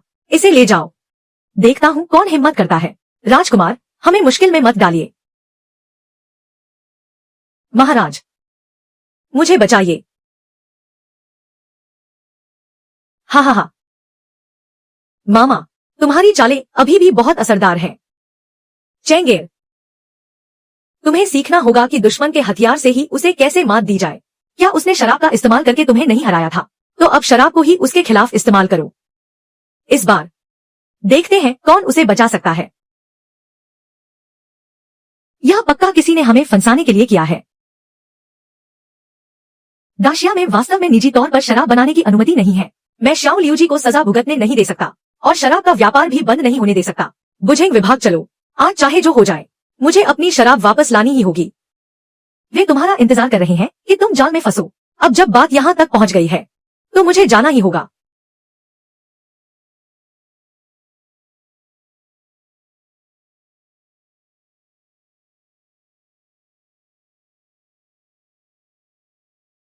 राजधानी के बुझेंग अधिकारी काओ जियान, राजकुमार का अभिवादन। पता नहीं राजकुमार यहाँ किस लिए? तुम्हें बता दूं? हाँ,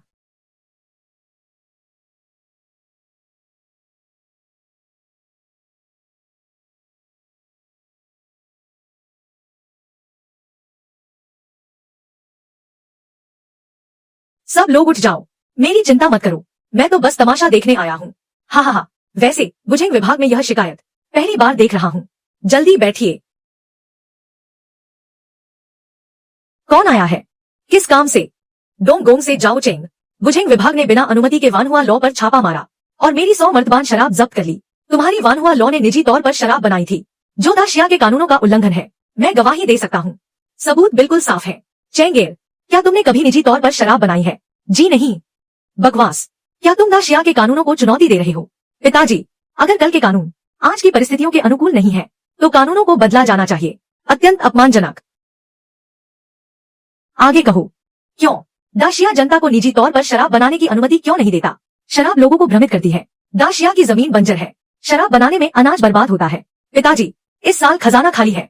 शराब का मुनाफा बहुत अधिक है। हम शराब के व्यापार को बढ़ावा क्यों नहीं दे सकते, बल्कि इसे दबा रहे हैं? पिताजी, दाशिया की जमीन कम है, फिर भी हम खेती को महत्व देकर व्यापार को दबा रहे हैं। यह गलत रास्ता है। जो राज्य अनाज बेचकर अमीर बना है, हमारा परिवहन बहुत सुविधाजनक है। यह तो ईश्वर द्वारा दिया गया एक सुनहरा अवसर है। शराब बनाने के नियमों पर वापस आते हैं। आखिर क्यों सभी दरबारी और अधिकारी शराब के व्यापार में अवसर नहीं देख पा रहे हैं, बल्कि वे इसे पूरी तरह से दबाने में लगे हैं?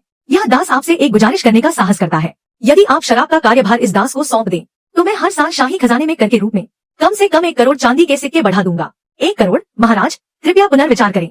महाराज, कृपया पुनर्विचार करें। महाराज, अनाज ही राष्ट्र का आधार है। यह कदापि नहीं हो सकता। पिताजी, कृपया पुनर्विचार करें। कितनी रूढ़िवादी सोच है। दाशिया में अनाज की कमी केवल आप जैसे लोगों की वजह से है, जो समय के साथ बदलना नहीं जानते। 1 साल में 1 करोड़ तो कुछ भी नहीं है। अगर हर महीने 10 लाख हो तो कैसा रहेगा? पिताजी, हर महीने 10 लाख कमाना कोई बड़ी बात नहीं है। क्या यह बात सच है? दाशिया के वित्त विभाग ने पिछले 5 वर्षों से इतना मुनाफा नहीं देखा है। यह दास एक सैन्य प्रतिज्ञा पत्र लिखने के लिए तैयार है। यदि शराब का सारा काम मुझे सौंप दिया जाए, तो मैं दरबार के लिए हर महीने 10 लाख का राजस्व अवश्य लाऊंगा। यदि मैं ऐसा न कर पाया, तो मैं स्वयं अपने पद से इस्तीफा दे दूंगा। बहुत अच्छे, मैं इसकी अनुमति देता हूँ, लेकिन मैं तुम्हें केवल 1 महीने का समय देता हूँ। इस 1 महीने के भीतर तुम दाशिया में कोई अराजकता नहीं फैलाओगे, अन्यथा मेरा युवराज किसी भी समय बदला जा सकता है। यह दास आज्ञा का पालन करेगा। हर महीने 10 लाख, यह तो दिन में सपने देखने जैसा है। युवराज तो खुद ही आग के कुएं में कूद रहे हैं।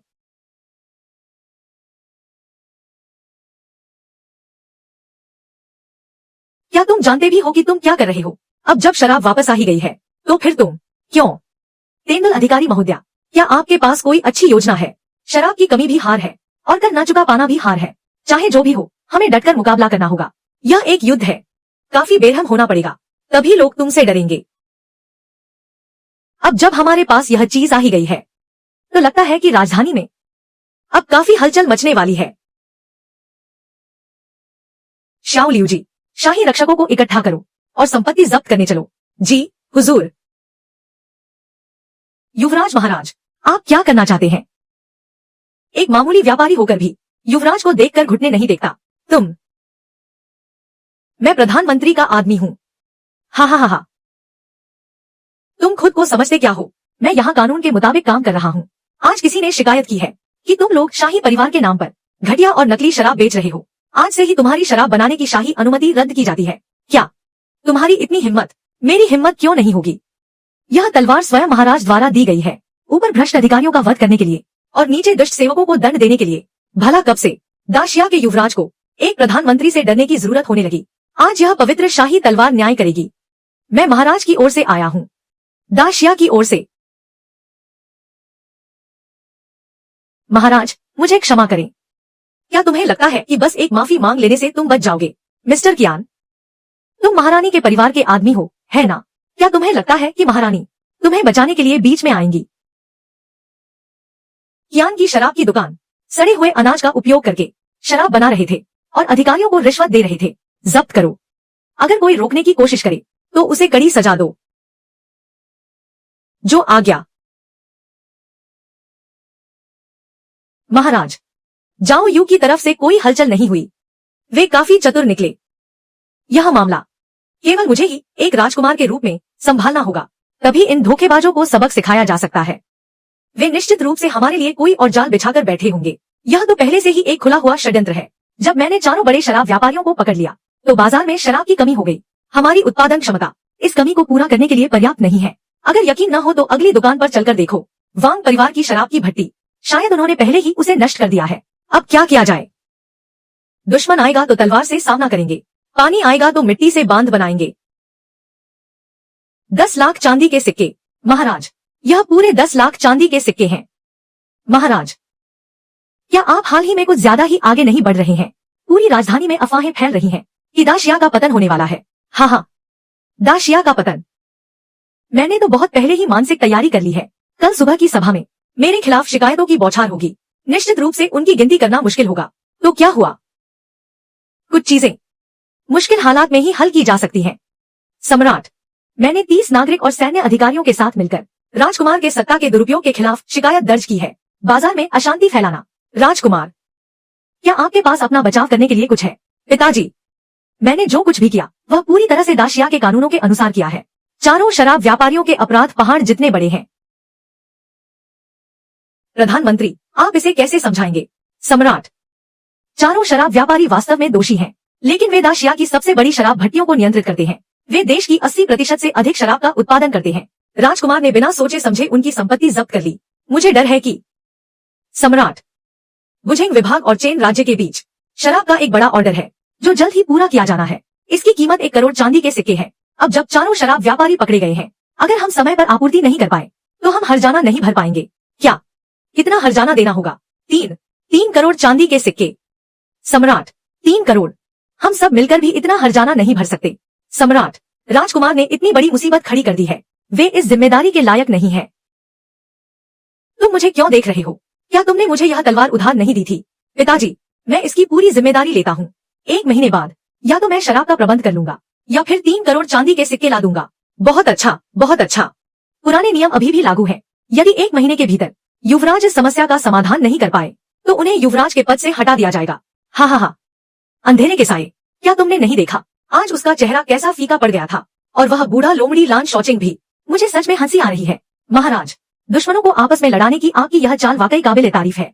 बस समस्या यह है कि मेरे पास भी कोई और चारा नहीं था। आज का दाशिया चारों तरफ से दुश्मनों से घिरा है और योग्य लोगों की कमी है। यदि दाशिया को फिर से महान बनाना है तो हमारे पास एक शक्तिशाली युवराज का होना अनिवार्य है। यदि जाओ चेंग में यह क्षमता नहीं है तो वह युवराज कहलाने के योग्य नहीं है।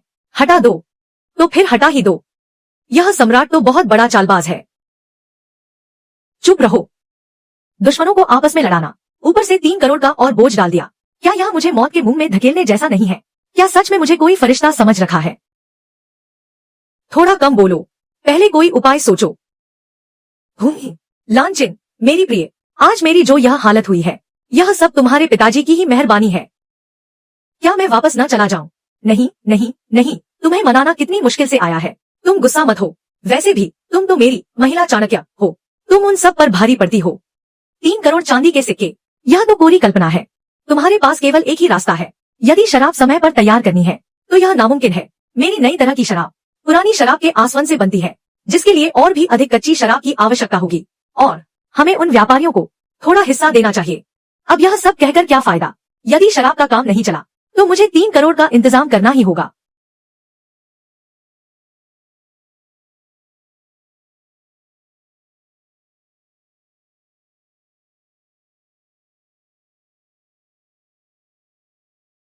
तुम क्या कर रही हो? लांचिन, तुम्हारी आयु क्या है? आखिर तुम्हारा मतलब क्या है? सुना है लांचिन हमारे दाशिया की सबसे बड़ी कलाकार है। उनकी प्रतिभा के चर्चे हर तरफ हैं, और न जाने कितने ही लोग उन्हें अपने सपनों की रानी मानते हैं। उनके चाहने वाले विद्वानों की कोई गिनती नहीं है। क्या ऐसा नहीं है? तुम यह क्या बकवास कर रहे हो?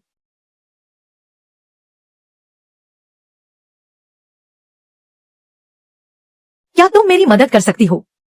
तुम यह क्या कर रहे हो? हम वानहुआ लॉ में एक भव्य प्रतिभा प्रतियोगिता आयोजित कर सकते हैं। जाओ चेंग, तुम्हारा क्या मतलब है? साफ साफ बताओ। हा हा हा हा, मजा आ गया, मजा आ गया। अब देखते हैं जाओ चेंग इस मुसीबत से कैसे निकलता है। प्रधानमंत्री के तरीके वाकई बहुत शातिर हैं। आगे भी गुरुजी का मार्गदर्शन मिलता रहे। हा हा हा, मैं जाओ चेंग सम्राट का गुरु हूँ। एक बार जब मैंने राजकुमार की सहायता करने का निर्णय ले लिया है तो मैं निश्चित रूप से आपकी मदद करूंगा, ताकि आप सिंहासन प्राप्त कर सकें। तो गुरुजी, क्या आपको लगता है कि इस बार राजकुमार का पद छिन जाना अब तय हो चुका है? मुझे अब तैयारी शुरू कर देनी चाहिए। गुरुजी, मुझे मार्गदर्शन दें। 1 महीने के भीतर भारी मात्रा में धन और वानहुआ लॉ की शराब की आपूर्ति को रोकना होगा। गुरुजी, आप निश्चिंत रहें, मैं अभी जाकर इसे पूरा करता हूँ। लांचिन, मेरी बात सुनो, मुझसे नाराज मत हो।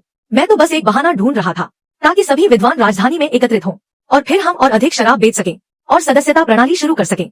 यह कैसे संभव है? क्या तुम सच में मुझे सबके सामने ले जाओगे? क्या तुमने खुद नहीं कहा था कि मैं तुम्हारा पति हूँ?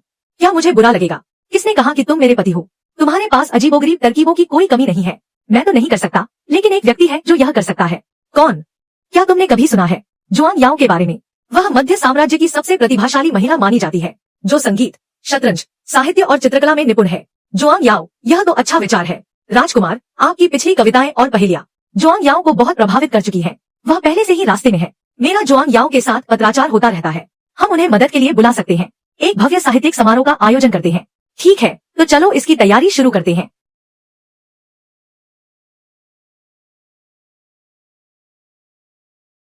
सभी मालिकों, क्या हमारा लांचियांग गे मजेदार नहीं है? बहुत मजेदार, बहुत मजेदार। यह तो जाहिर सी बात है, हमारे लांचियांग गे की युवतियां सब एक से बढ़कर एक हैं। वानहुआ लॉ उनसे तुलना ही नहीं कर सकता। आज मैंने आप सभी मालिकों को शराब पीने के लिए बुलाया है। मेरा कोई और इरादा नहीं है। आप सभी उत्तर और दक्षिण के बड़े शराब व्यापारी हैं। इस बार चारों बड़े शराब व्यापारियों को नुकसान हुआ है। आपको समझना होगा कि होंठ नहीं होंगे तो दांत ठंडे हो जाएंगे। बिल्कुल, यह राजकुमार बहुत हद पार कर रहा है। वह बहुत ही असभ्य है, बिना सोचे समझे कुछ भी कर रहा है। दाशिया ऐसे क्रूर व्यक्ति के हाथों में कभी नहीं सौंपी जा सकती। तो फिर सभी, आज से वानहुआ लॉ को एक बूंद भी शराब नहीं बेची जाएगी। राजकुमार, आप निश्चिंत रहें, वानहुआ लॉ में कच्ची शराब की एक बूंद भी नहीं मिलेगी। हा हा हा। राजकुमार, आपको जल्दी से कोई उपाय सोचना होगा। क्या हुआ? हाल ही में वानहुआ लॉ का व्यापार अच्छा नहीं चल रहा है क्या? अरे मेरे राजकुमार, आप ऊंचे पद पर हैं, आप हमारी जमीनी परेशानियों को क्या समझेंगे? व्यापार तो ठीक है, हालांकि हमारी शराब अद्वितीय है, लेकिन हमें कच्ची शराब को शुद्ध करना पड़ता है। अब वे हमें कच्ची शराब नहीं बेच रहे हैं। हाँ, तो यह बात है। वे छोटे शराब व्यापारी अब हमें कच्ची शराब की आपूर्ति करने को तैयार नहीं है। हाँ, बिल्कुल ऐसा ही है। राजकुमार, जल्दी से कोई रास्ता निकाले। हाँ, क्वीन यांग, ऐसा नहीं है कि मैं कोई उपाय नहीं करना चाहता, बल्कि यह शराब की समस्या अपने आप में अपरिहार्य है। जाओ चेंग, क्या तुम्हें सच में लगता है कि वे लोग मेरा शराब का व्यापार रोक पाएंगे? क्या यह इतना कठिन है? लेकिन किसने कहा कि वानहुआ लॉ में शराब के बिना काम नहीं चलेगा? शराब, अगर शराब नहीं है तो हमारे पास पानी तो है ही, है ना? खरीद लिया। महाराज, आपने सुबह सुबह मुझे इतना सारा सामान खरीदने के लिए क्यों कहा? चुप। कितना वजन है? 50 किलो। आज मैं तुम्हें फिर से एक चमत्कार दिखाऊंगा। महाराज, यह काली चीनी, इतनी सारी काली चीनी का क्या करेंगे? वानहुआ लॉ में तो चीनी का पानी काफी है। काली चीनी का पानी तो काफी है, पर क्या सफेद चीनी का पानी काफी होगा? महाराज, आप क्या कह रहे हैं? सफेद चीनी, क्या वह चीनी का पाउडर नहीं है? वह चीज, क्या केवल शाही परिवार के पास ही उसे पीने का अधिकार नहीं है? हमारा वानहुआ लॉ, वहाँ इतनी कीमती चीज कहाँ से आएगी? कितनी कीमती है? सुना है 1 तोला चीनी पाउडर की कीमत 1 तोला चांदी है। महाराज, यह झूठ नहीं है। मैंने एक बार थोड़ा सा चखा था। वह चीनी का पाउडर। महाराज, वह बर्फ जैसा सफेद चीनी का पाउडर। एक बार देख लेना ही बहुत बड़ी बात है। आज मैं तुम्हें इतना खिलाऊंगा कि तुम थक जाओगे। महाराज, आप यह क्या कर रहे हैं? क्वीन यांग, मेरी बात याद रखना। मैं तुम पर पूरा भरोसा करता हूँ। अगर यह बात बाहर लीक हुई तो उसका केवल एक ही परिणाम होगा। महाराज, आप निश्चिंत रहें। महाराज के प्रति मेरी निष्ठा अटूट है। शाओ लियू जी, आग जलाओ।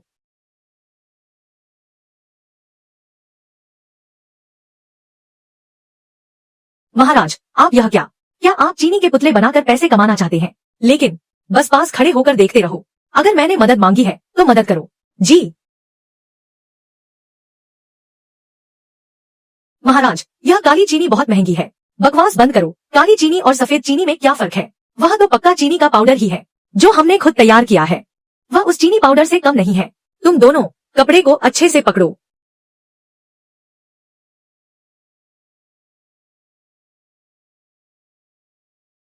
भाप वाला बर्तन बदलो। आंच बढ़ाओ। हम महाराज, आप आखिर करना क्या चाहते हैं? मैं भी इसे पहली बार आजमा रहा हूँ। एक बार बेइज्जती हो गई तो दूसरी बार नहीं होनी चाहिए।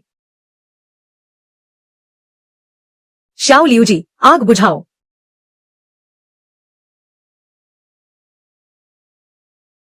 यह हे भगवान, महाराज, क्या यह सच में?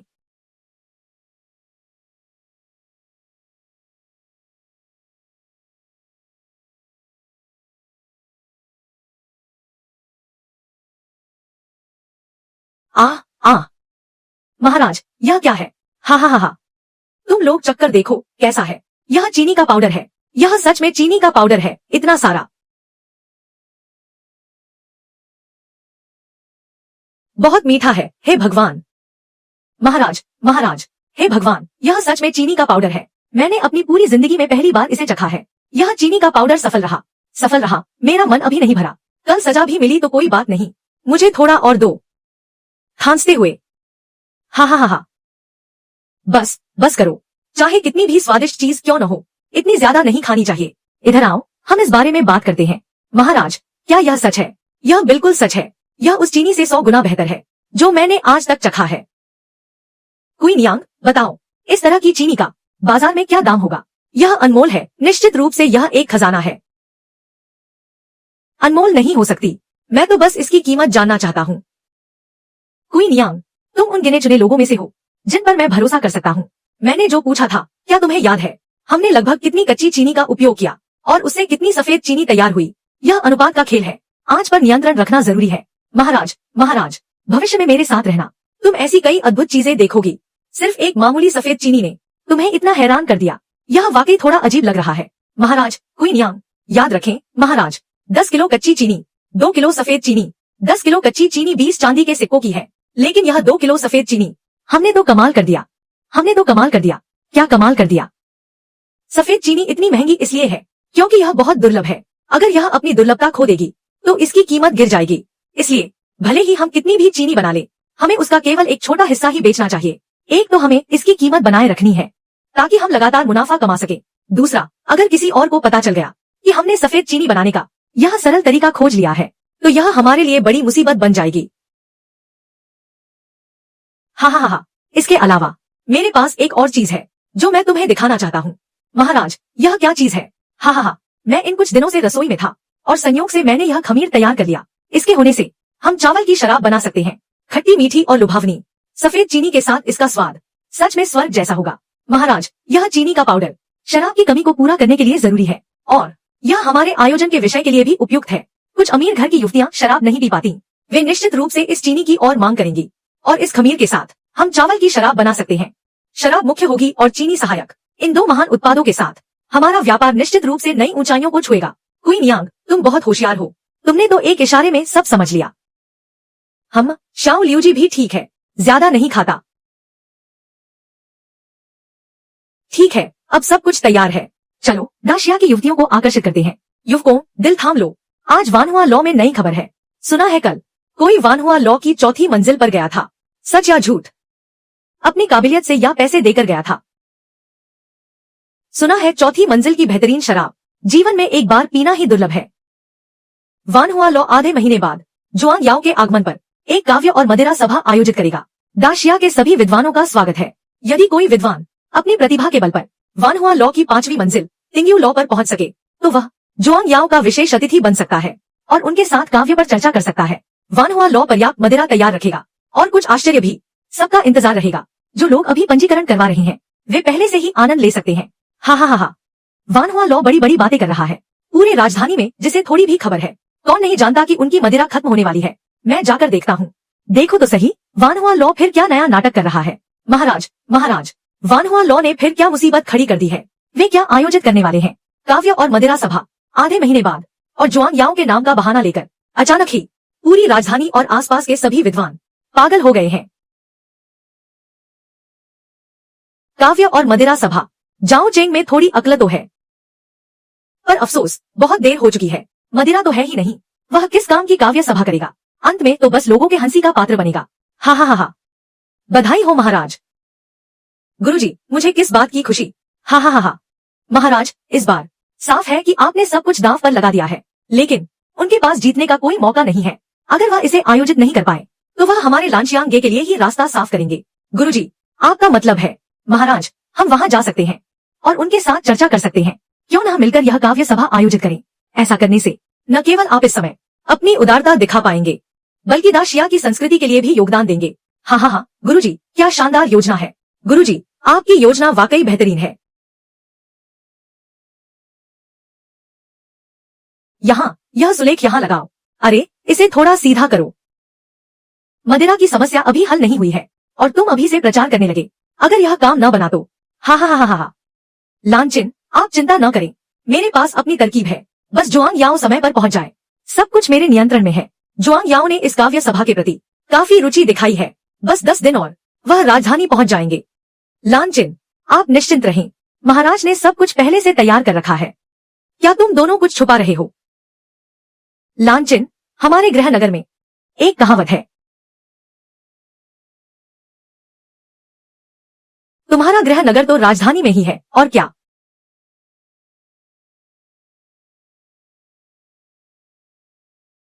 देखो, भेजने वाले आ गए।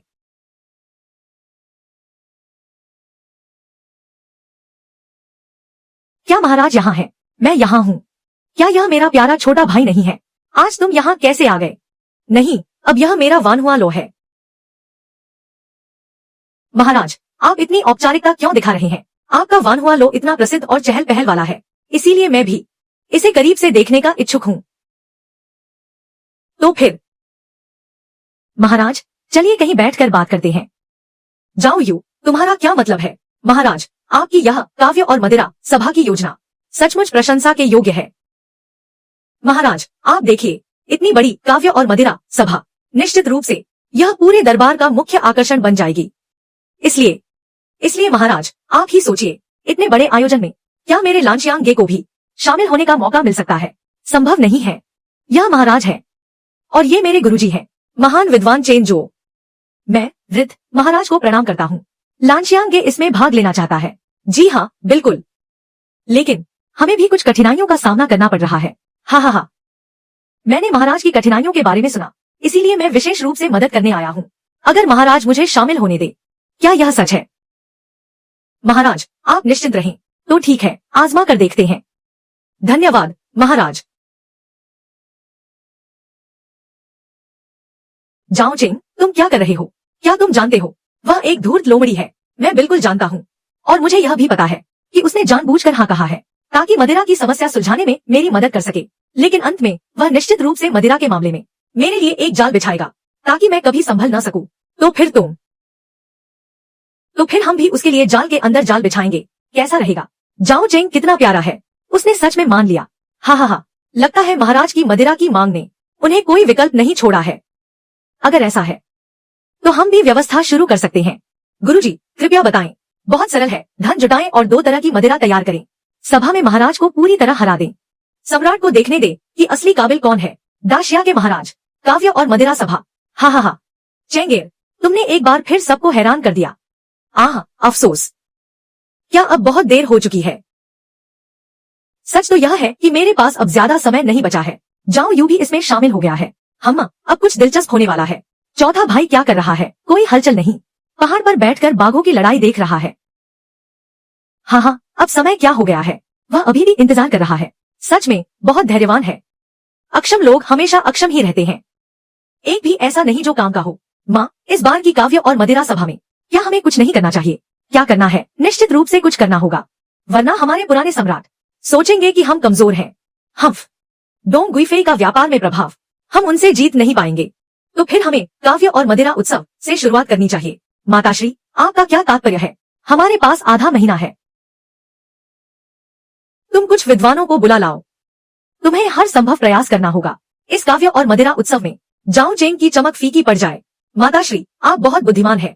मैं अभी तैयारी करता हूँ, तभी तो मैं तेशुदा रेन को कुछ खास दिखा सकूंगा।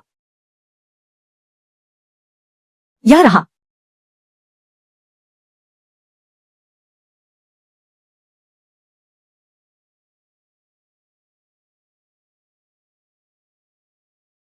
यह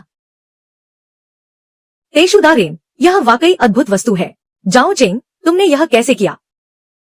इतनी सारी चीनी आखिर कहां से आई? यह याद रखो, आज से चीनी परिष्करण की जिम्मेदारी तुम्हारी होगी। मैं तुम लोगों का वेतन 10 गुना कर दूंगा, लेकिन यह बात पूरी तरह गुप्त रहनी चाहिए। चाहे कोई भी हो, अगर एक शब्द भी बाहर निकला तो पूरे परिवार का विनाश कर दूंगा। समझ गए? महाराज, यह लांशियांगे की तरफ से आने वाले माल की सूची है। वे वास्तव में मदिरा की आपूर्ति के लिए दोहरी तैयारी कर रहे हैं। ऐसा लगता है जाओ यू ने इस बार बहुत बड़ी बाजी लगाई है। वह तो अपनी पूरी ताकत झोंक रहा है। पूरी ताकत मतलब अपनी सारी संपत्ति दांव पर लगा दी है। इस बार मैं उसे बुरी तरह हरा दूंगा। महाराज, इस काव्य उत्सव की तैयारी में बहुत पैसा खर्च हो रहा है। हमारी दैनिक आय खर्च करो, जी खोलकर खर्च करो। अब का यह काव्य और मदिरा उत्सव एक भव्य आयोजन बन चुका है। न केवल दाशिया के लोग इस पर नजर रखे हुए हैं, बल्कि इसने अन्य राज्यों के लोगों को भी आकर्षित किया है। अनगिनत छात्र, अमीर लोग, सब के सब राजधानी की ओर खिंचे चले आ रहे हैं। वानहुआ लॉ को किसी भी कीमत पर हारना नहीं है। जाओ यू खेलना चाहता है तो फिर उसके साथ अंत तक खेलेंगे। सुनो, वानहुआ लॉ और लांशियांगे संयुक्त रूप से इस काव्य उत्सव का आयोजन करेंगे। सम्राट का आदेश है कि इस बार का उत्सव भव्य होना चाहिए, ताकि दाशिया की शान पूरी दुनिया देखे। सुना है इस बार लांशियांगे कुछ ज्यादा ही हावी होने की कोशिश कर रहा है। उन्होंने पहले ही 1 करोड़ चांदी के सिक्के झोंक दिए हैं। जुआंग याओ की पालकी आ गई।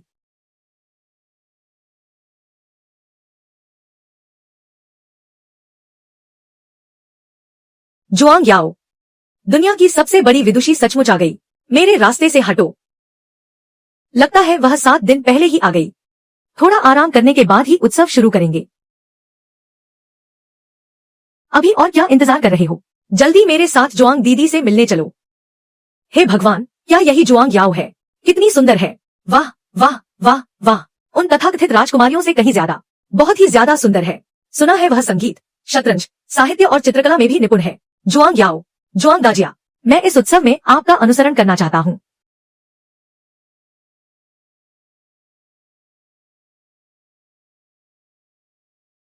वहां खड़े होकर क्या देख रहे हो? गाड़ियां रुक गई है। मेरे साथ चलो। जुआंग दीदी, तुम ही लान शियाओ जे हो ना? जी हाँ, मैं ही हूँ। ऐसा लगता है कि आप लोग एक दूसरे को नहीं जानते। हम तो कब से एक दूसरे को जानते हैं। क्या आप जानते हैं कि हमारा संबंध कितना गहरा है? पत्रों का आदान प्रदान तो होता ही रहता है। यह लगता है हमारे राज्य के राजकुमार हैं। जुआंग याओ आपको प्रणाम करती है, राजकुमार। नहीं, ऐसी बात नहीं है। जुआंग याओ तो एक स्वतंत्र और मुक्त आत्मा है। आप कैसे कह सकते हैं? कृपया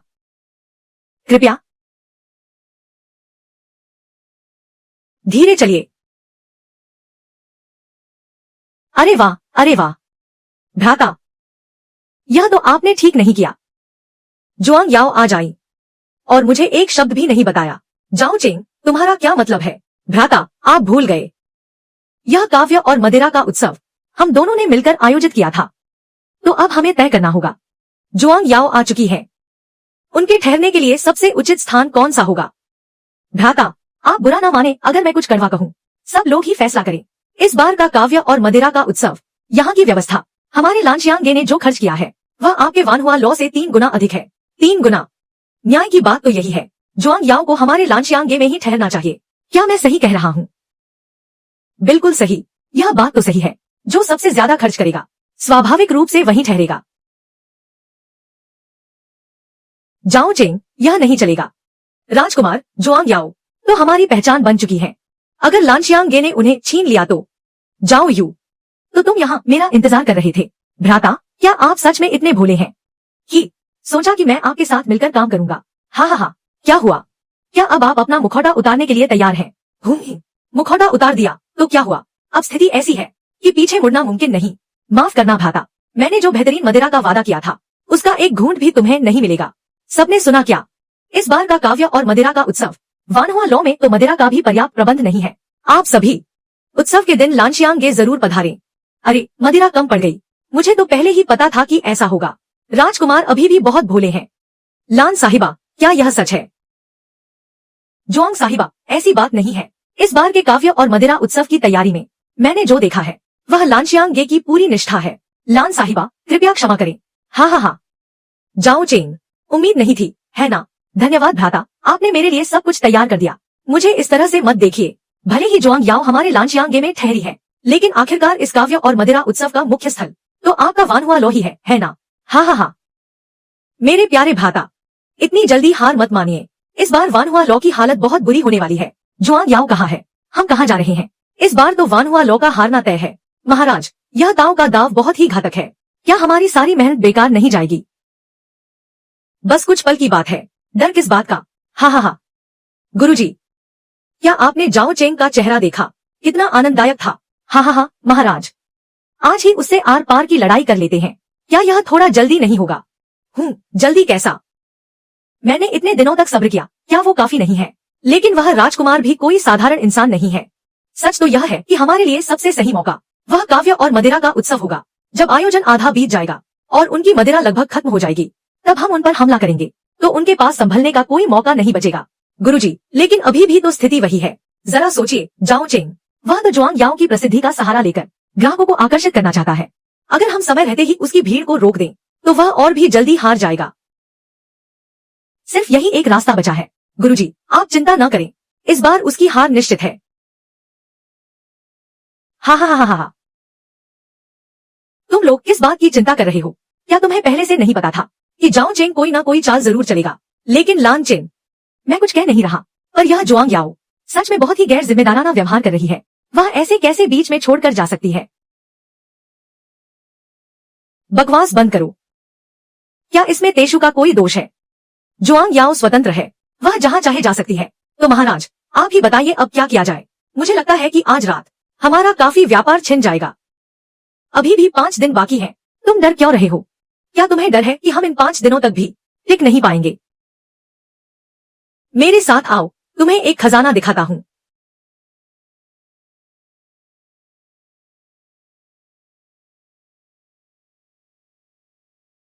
देखो, इस लांशियांगे ने वाकई बहुत मेहनत की है। मिस, हम तो वानहुआ लॉ जाने वाले थे उन कविताओं और दोहों को देखने के लिए। अब अचानक इरादा क्यों बदल लिया? क्या हम ऐसा करके लांचिन के साथ गलत नहीं कर रहे? तुम क्या जानो? मैंने रास्ते भर सुना है कि दाशिया का वह राजकुमार पूरी तरह से एक दुष्ट इंसान है जो केवल ऐशो आराम में डूबा रहता है। पता नहीं मेरी लान बहन उस पर कैसे मोहित हो गई। मेरी मानो तो इस बार क्यों न उस राजकुमार को नीचा दिखाया जाए। मेरी लान बहन को उसकी मुसीबत से बचाना ही सही होगा। रही बात उन कविताओं की, क्या वानहुआ लॉ ही एकमात्र आयोजन स्थल है? वहां बाद में जाना भी देर नहीं होगी। याद रखना, इन कुछ दिनों में वानहुआ लॉ का चाहे जो भी हाल हो, अगर वे हमें बुलाने आए तो तुम उन्हें मना कर देना। जी महाराज, आप फिर से क्या खिचड़ी पका रहे हैं? इतना रहस्य यहाँ तक कि लांचिन को भी नहीं पता। अरे, मुझे डर है कि कहीं वह फिर से आप पर गुस्सा न हो जाए। यह बात वाकई उसे पता नहीं चलनी चाहिए। क्यों? क्या तुम्हें पता है? क्या तुम जानती हो कि जिसे दिल से चाहो उसका गुस्सा कितना डरावना हो सकता है? क्या मैं अपनी होने वाली पत्नी के सामने किसी और लड़की से कैसे फ्लर्ट कर सकता हूँ? अरे,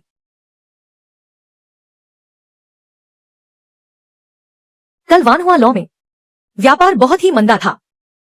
जब से जुआंग याओ आई है, सब लोग यकीनन उन्हीं को देखने आए होंगे। वानहुआ लॉ का व्यापार अच्छा कैसे हो सकता है?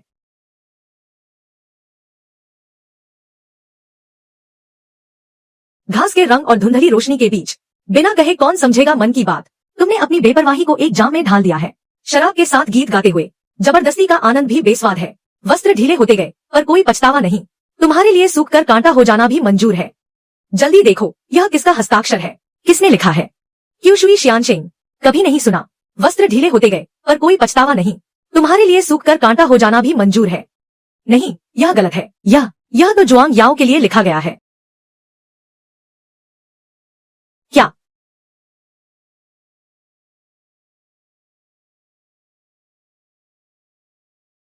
यह क्या माजरा है?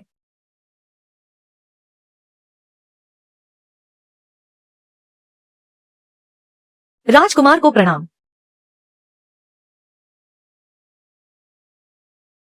वस्त्र ढीले होते गए पर कोई पछतावा नहीं।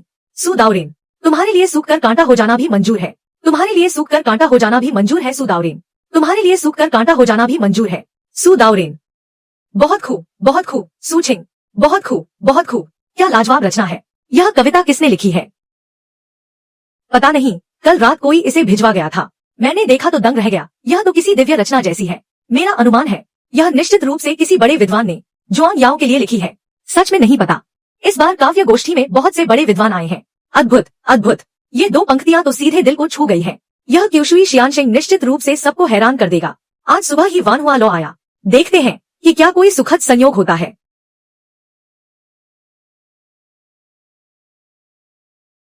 वस्त्र ढीले होते गए पर कोई पछतावा नहीं। तुम्हारे लिए सूख कर कांटा हो जाना भी मंजूर है। अच्छी कविता, वाकई बहुत अच्छी कविता है।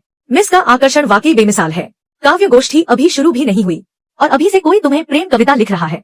जरूरी नहीं कि यह मेरे लिए ही लिखी गई हो, पर यह वाकई एक बेहतरीन रचना है। जल्दी मेरी स्याही तैयार करो, मुझे इसे उतारना है। जी मिस।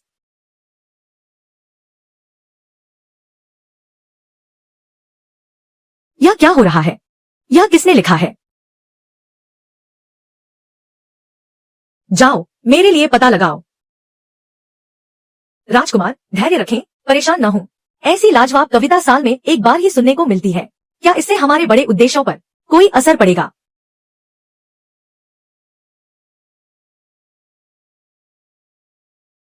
फिर आ गया, फिर आ गया। एक और कविता आई है। फिर से वही क्यूशुई शियानशेंग। यह और भी अद्भुत रचना है। क्या? एक और कविता। हे भगवान, फिर से वही क्यूशुई शियानशेंग। बादल जैसे वस्त्र और फूल सा चेहरा। वसंत की हवा में ओस की बूंदें चमकती हैं। अगर जेड के पहाड़ों के शिखर पर न मिले तो शायद चंद्रमा के नीचे या जेड की वेदी पर मिले। अगर जेड के पहाड़ों के शिखर पर न मिले तो शायद चंद्रमा के नीचे या जेड की वेदी पर मिले। यह वाह। यह रचना तो बेमिसाल है, वाकई बेमिसाल है। आखिर यह क्यूशुई शियानशेंग कौन है? एक दिन में दो कविताएं। अगर यह जुआंग याओ के लिए नहीं लिखी गई है तो कोई भी यकीन नहीं करेगा। मिस, बाहर तो सब पागल हो रहे हैं। उस क्यूशुई शियानशेंग ने एक और कविता लिखी है। बादलों सा लिबास, फूलों सा चेहरा। मिस, अब तो आप बच नहीं सकती, है ना? यह पक्का आपके लिए ही लिखी गई है। इस व्यक्ति की प्रतिभा हजारों वर्षों में एक बार देखने को मिलती है। पहले कभी नहीं सुना था कि दाशिया में ऐसा कोई प्रतिभाशाली व्यक्ति है। वह जरूर कोई बहुत सुंदर राजकुमार होगा। हाँ, तुम्हें मारूंगी। हाँ।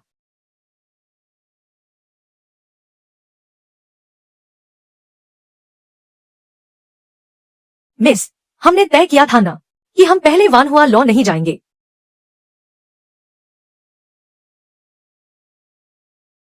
महाराज, आज हमारा व्यापार बहुत ही शानदार चल रहा है और यह सब उन दो प्रेम कविताओं की बदौलत है। ऐसी प्रेम कविताएं, भला कौन सी लड़की खुद को रोक पाएगी? सच बताओ, क्या यह सब तुम्हारी करतूत है? यह सरासर अन्याय है। तेशु, टीटीयू, क्या तुम्हें लगता है कि मेरे जैसे आधे अधूरे ज्ञान वाले व्यक्ति में ऐसी कविताएं लिखने की क्षमता है? उम्मीद है कि ऐसा न हो। अगर वाकई तुम हो तो ऐसी कविताएं तुम्हें किसी और के लिए बिल्कुल नहीं लिखनी चाहिए, सिर्फ मेरे लिए लिखनी चाहिए। क्वीन यांग, मेरे लिए थोड़ा ध्यान रखना। देखना कि वह क्यूशुई शियानशेंग आखिर है कौन।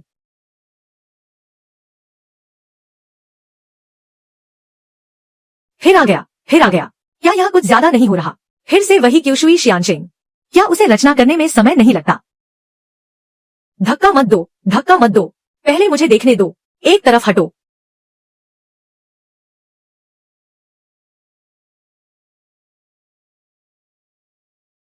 हे भगवान, मैंने इतने वर्षों तक पढ़ाई की। आज मुझे कविता लिखने में शर्म आ रही है। 3 दिन हो गए, पूरे 3 दिन हो गए। क्या अभी तक मुझे पता नहीं चला? महाराज, महाराज, निकम्मे लोग, तुम सब के सब निकम्मे हो। मेरे सामने से हटो और जाकर और खोज करो। महाराज, क्या कहीं यह वह थाई जी थाई टी तो नहीं? रहस्य बना रहा है। नहीं, यह असंभव है। हाँ, यह मुमकिन नहीं। 3 दिनों में 6 बेहतरीन प्रेम कविताएं, वह तो बिल्कुल भी नहीं लिख सकता। लेकिन यह क्यूशुई शियानशिंग, सच में पहले कभी नहीं सुना। क्या पता वह कहीं और से आया हो? तो फिर वह कविताएं मुझे क्यों नहीं दे रहा? लानशियांगे ने मेरा बड़ा काम बिगाड़ दिया है। अगर मुझे पता चल गया कि वह व्यक्ति कौन है, तो मैं उसे टुकड़े टुकड़े कर दूंगा। महाराज, ऐसा बिल्कुल मत कीजिएगा। इन 3 दिनों में क्यूशुई शियानशिंग की ख्याति जुआंग याओ से कम नहीं है। अगर महाराज निश्चिंत रहें, तो मैं यह बात समझता हूँ। आह आह आह, महाराज, दोपहर वाली कविता फिर आ गई है। आह, 2 शरीर, एक ही आत्मा के पंख, दिल की बात दिल ही जाने, 10 साल की जुदाई, धुंधली यादें, भूलना चाहूं भी तो भूल ना पाऊं, हजारों मील दूर अकेली कब्र, कहने को कुछ नहीं, बस सन्नाटा। आसमान में हम पक्षियों की तरह साथ उड़े, जमीन पर हम एक ही पेड़ की टहनियों की तरह जुड़े रहें। जीवन में प्यार का जुनून है। यह दर्द हवा और चांद का मोहताज नहीं। यह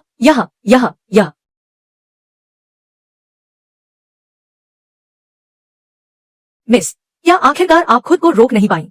क्या क्यूशुई शियानशिंग अभी तक नहीं आए? अभी तक नहीं आए। मैं उनसे मिलना चाहती हूँ, अभी इसी वक्त। कुमारी साहिबा, कल ही तो काव्य और मदिरा का उत्सव है। आपने इतने दिनों तक प्रतीक्षा की है, एक दिन और सही। मेरे लिए इस उत्सव का अब क्या अर्थ रह गया है?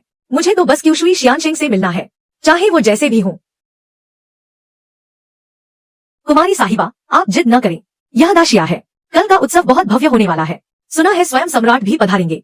हमें किसी भी प्रकार की चूक नहीं करनी चाहिए।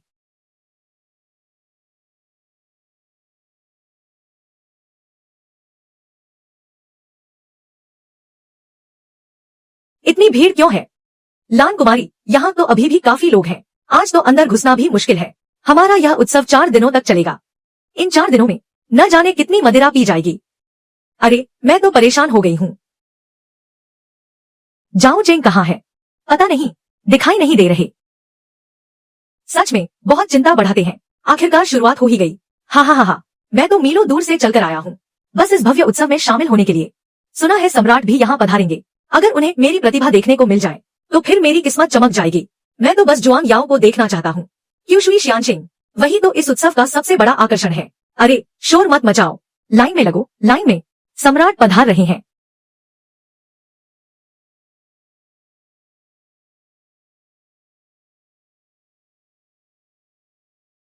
आज मैं खुद देखूंगा कि आखिर यह क्यूशुई शियानशिंग कौन है। प्रणाम, महाराज की जय हो। इस बार मेरे दोनों पुत्रों ने इस उत्सव का आयोजन काफी ढंग से किया है। इस बार के काव्य उत्सव में तुम्हारे राज्य को भी मदिरा का ऑर्डर पूरा करना चाहिए। आशा है कि तुम हमें निराश नहीं करोगे। इस बारे में बाद में बात करेंगे, बाद में बात करेंगे।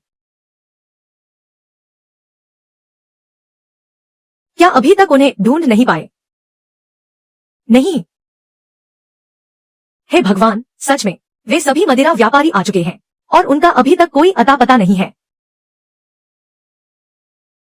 लान कुमारी, महाराज कुमार यहाँ नहीं है। वानहुआ लॉ के मामलों में हम सब आपके आदेश का पालन करेंगे। ठीक है, अगर कोई समस्या आए तो बताना। लान कुमारी, आपको आगे आना होगा। हा। जाओ चेंग कहाँ है? महाराज कुमार, उन्हें कल रात ठंड लग गई थी। आज उनकी तबीयत कुछ ठीक नहीं है। उत्सव की सारी जिम्मेदारी उन्होंने मुझे सौंप दी है। हा। तबीयत ठीक नहीं है पिताजी। मुझे लगता है बड़े भाई जिम्मेदारी से भाग रहे हैं। मैंने सुना है उन्होंने मदिरा का प्रबंध भी पूरा नहीं किया है। वही तो निकम्मा इंसान है। अगर कोई गलती हुई तो मैं उन्हें जरूर दंड दूंगा। शुरुआत करें। शुभ समय आ गया है। दाशिया की काव्य और मदिरा सभा आधिकारिक रूप से शुरू होती है।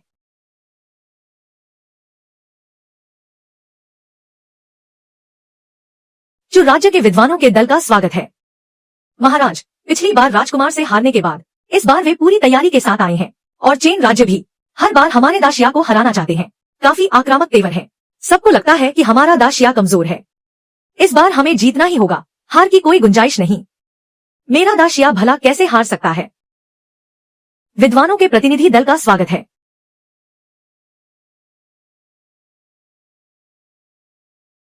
क्यों चुबाई? क्या वह कई वर्षों से दुनियादारी से दूर नहीं थे? अब मुकाबला दिलचस्प होगा। महाराज, इतनी भव्य सभा है, क्या कोई इनाम नहीं है? जो विजेता होगा वह जुआंग याओ का विशेष अतिथि बनेगा। इतनी बड़ी तैयारी, इतना बड़ा इनाम, यह तो बस नाम की लड़ाई है। चु राज्य का इरादा क्या है? चूंकि पिछली बार दाशिया ने हमसे 2 शहर जीते थे, क्यों न इस बार उन्हें ही दांव पर लगाया जाए। जो देश जीतेगा वे 2 शहर उसी के होंगे। हारने के बाद मुकर मत जाना। मेरे दाशिया को उन 2 शहरों की कमी नहीं है। यदि दाशिया सहमत नहीं है तो लंगशान की सीमा सेना पीछे नहीं हटेगी। यदि दाशिया जीत गया तो वे 2 शहर वापस सौंप दिए जाएंगे और साथ में 5 करोड़ चांदी के सिक्के भी। ठीक है महाराज, तो यह तय रहा, पर जल्दी मत कीजिए। समझौते पर हस्ताक्षर और मुहर लगा दी जाए। जी। आज का विषय महाराज द्वारा निर्धारित किया गया है। कुल 4 विषय, समय 2 प्रहर का है। रचनाओं को उत्कृष्ट, उत्तम और श्रेष्ठ श्रेणियों में बांटा जाएगा।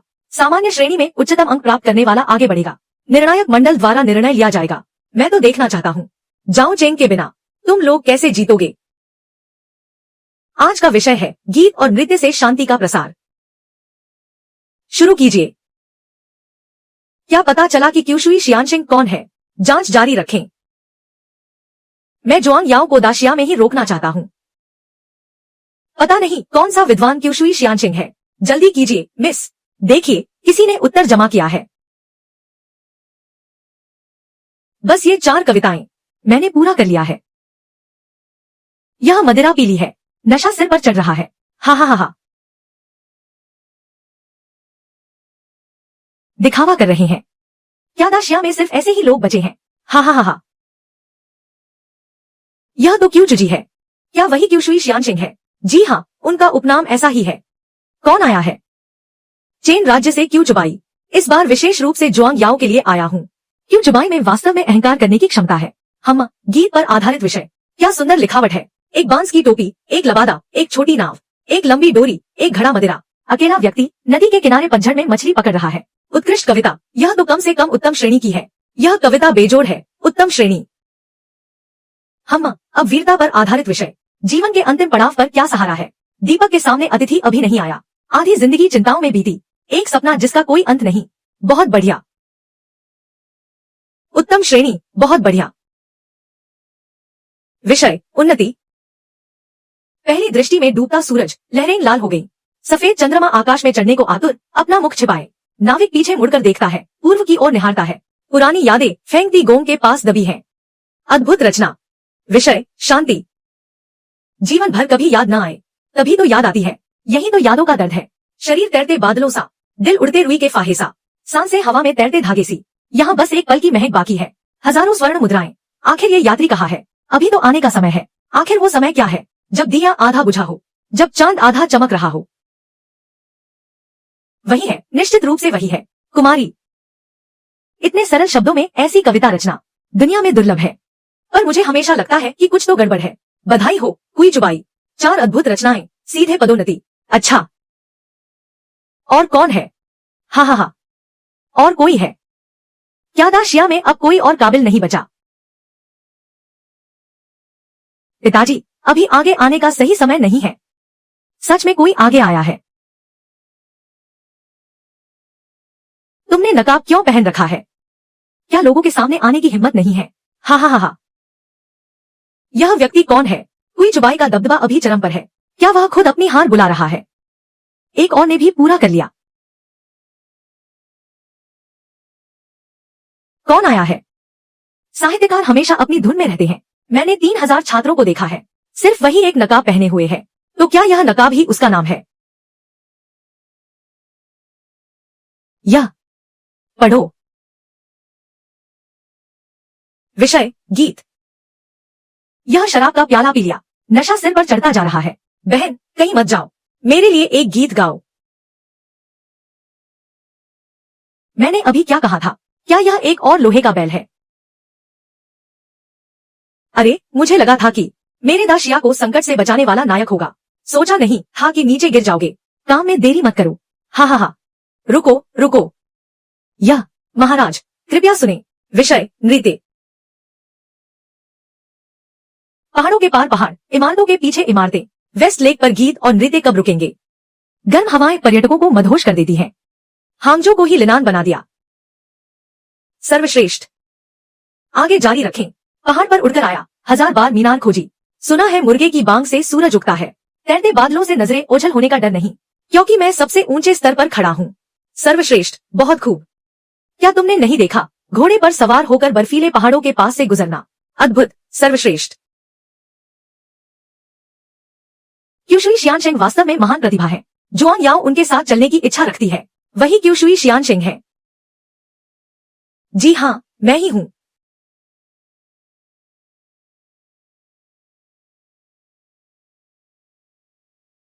कविता और शराब की महफिल में विजेता क्यूशुई शियानशेंग।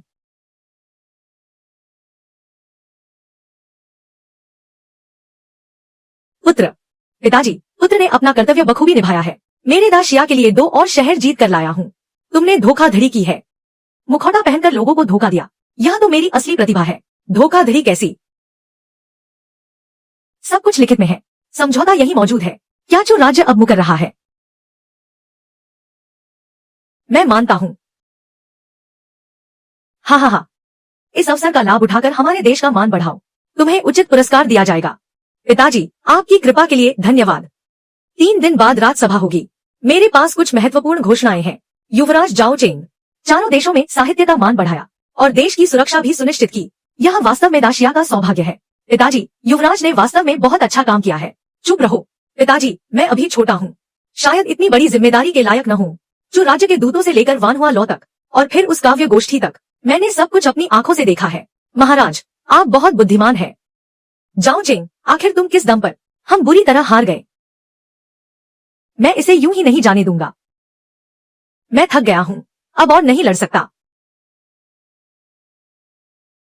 बधाई हो युवराज। जुआंग याओ, आप इतनी औपचारिक क्यों हो रही हैं? क्यूशुई शियानशेंग की कविताएं मुझे बहुत प्रभावित करती हैं। मैं जिन्हुआ में ही रहना चाहती हूँ ताकि आपकी नई रचनाएं पढ़ सकूं। जुआंग याओ, आप तो बहुत प्रतिभाशाली हैं। अगर आप वानहुआ लॉ में एक काव्य संघ बनाना चाहें तो यह मेरे लिए सौभाग्य की बात होगी। आपका बहुत बहुत धन्यवाद युवराज। अब तुम सम्राट बनने वाले हो। क्या घबरा रही हो? जब तुम मेरे साथ हो तो घबराहट कैसी? मेरे पिताजी ने पहले तुम्हारे साथ जो किया वह सब अब बीत चुका है। तुम हमेशा मेरी महिला चाणक्य रहोगी। आज से तुम दाशिया की नई साम्राज्ञी हो। मैं आपकी उम्मीदों पर खरा उतरूंगा। महाराज की जय हो, महाराज की जय हो। लान शॉचिंग, मैं कर प्रणाली में सुधार करना चाहता हूँ। व्यापार के नए रास्ते खोलना चाहता हूँ। तुम्हारी क्या राय है? यह हमारे पूर्वजों के नियमों के विरुद्ध है। अगर पुराने नियम समय के साथ न चले तो उन्हें बदलने में क्या हर्ज है? मैंने वानहुआ लॉ में यह सिद्ध कर दिया है। व्यापार से ही देश समृद्ध और शक्तिशाली बनता है। मैं आपकी आज्ञा का पालन करूंगा महाराज। बहुत अच्छा लान शॉचिंग, तुम हमेशा मेरे भरोसेमंद मंत्री रहोगे। महाराज, क्या तुम्हें हम याद है? मैं हमेशा वानहुआ लॉ का मालिक रहूंगा। मेरी योजना है कि जिंगहुआ में क्यूशुई काव्य संघ की स्थापना करूं, जिसकी बागडोर जुआंग याओ के हाथों में होगी। हर साल काव्य प्रतियोगिताएं आयोजित की जाएंगी ताकि दुनिया भर के प्रतिभाशाली लोगों को मौका मिले अपनी प्रतिभा दिखाने का। जी महाराज, मैं इस जिम्मेदारी को स्वीकार करती हूँ।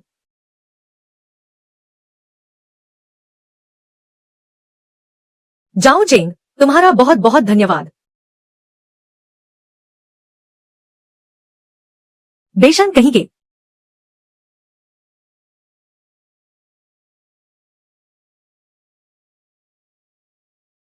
क्या तुम्हें जुआंग याओ पसंद है? मुझे कोई आपत्ति नहीं है। तुम्हारे जीवन में सिर्फ मैं ही नहीं हूँ, लेकिन मैं चाहती हूँ कि मैं तुम्हारे लिए सबसे खास रहूं।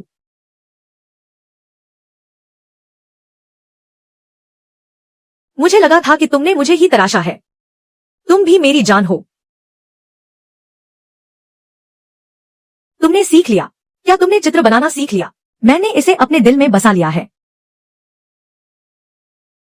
अगर कभी मौका मिले तो क्या तुम मेरे साथ मेरी दुनिया में चलोगी?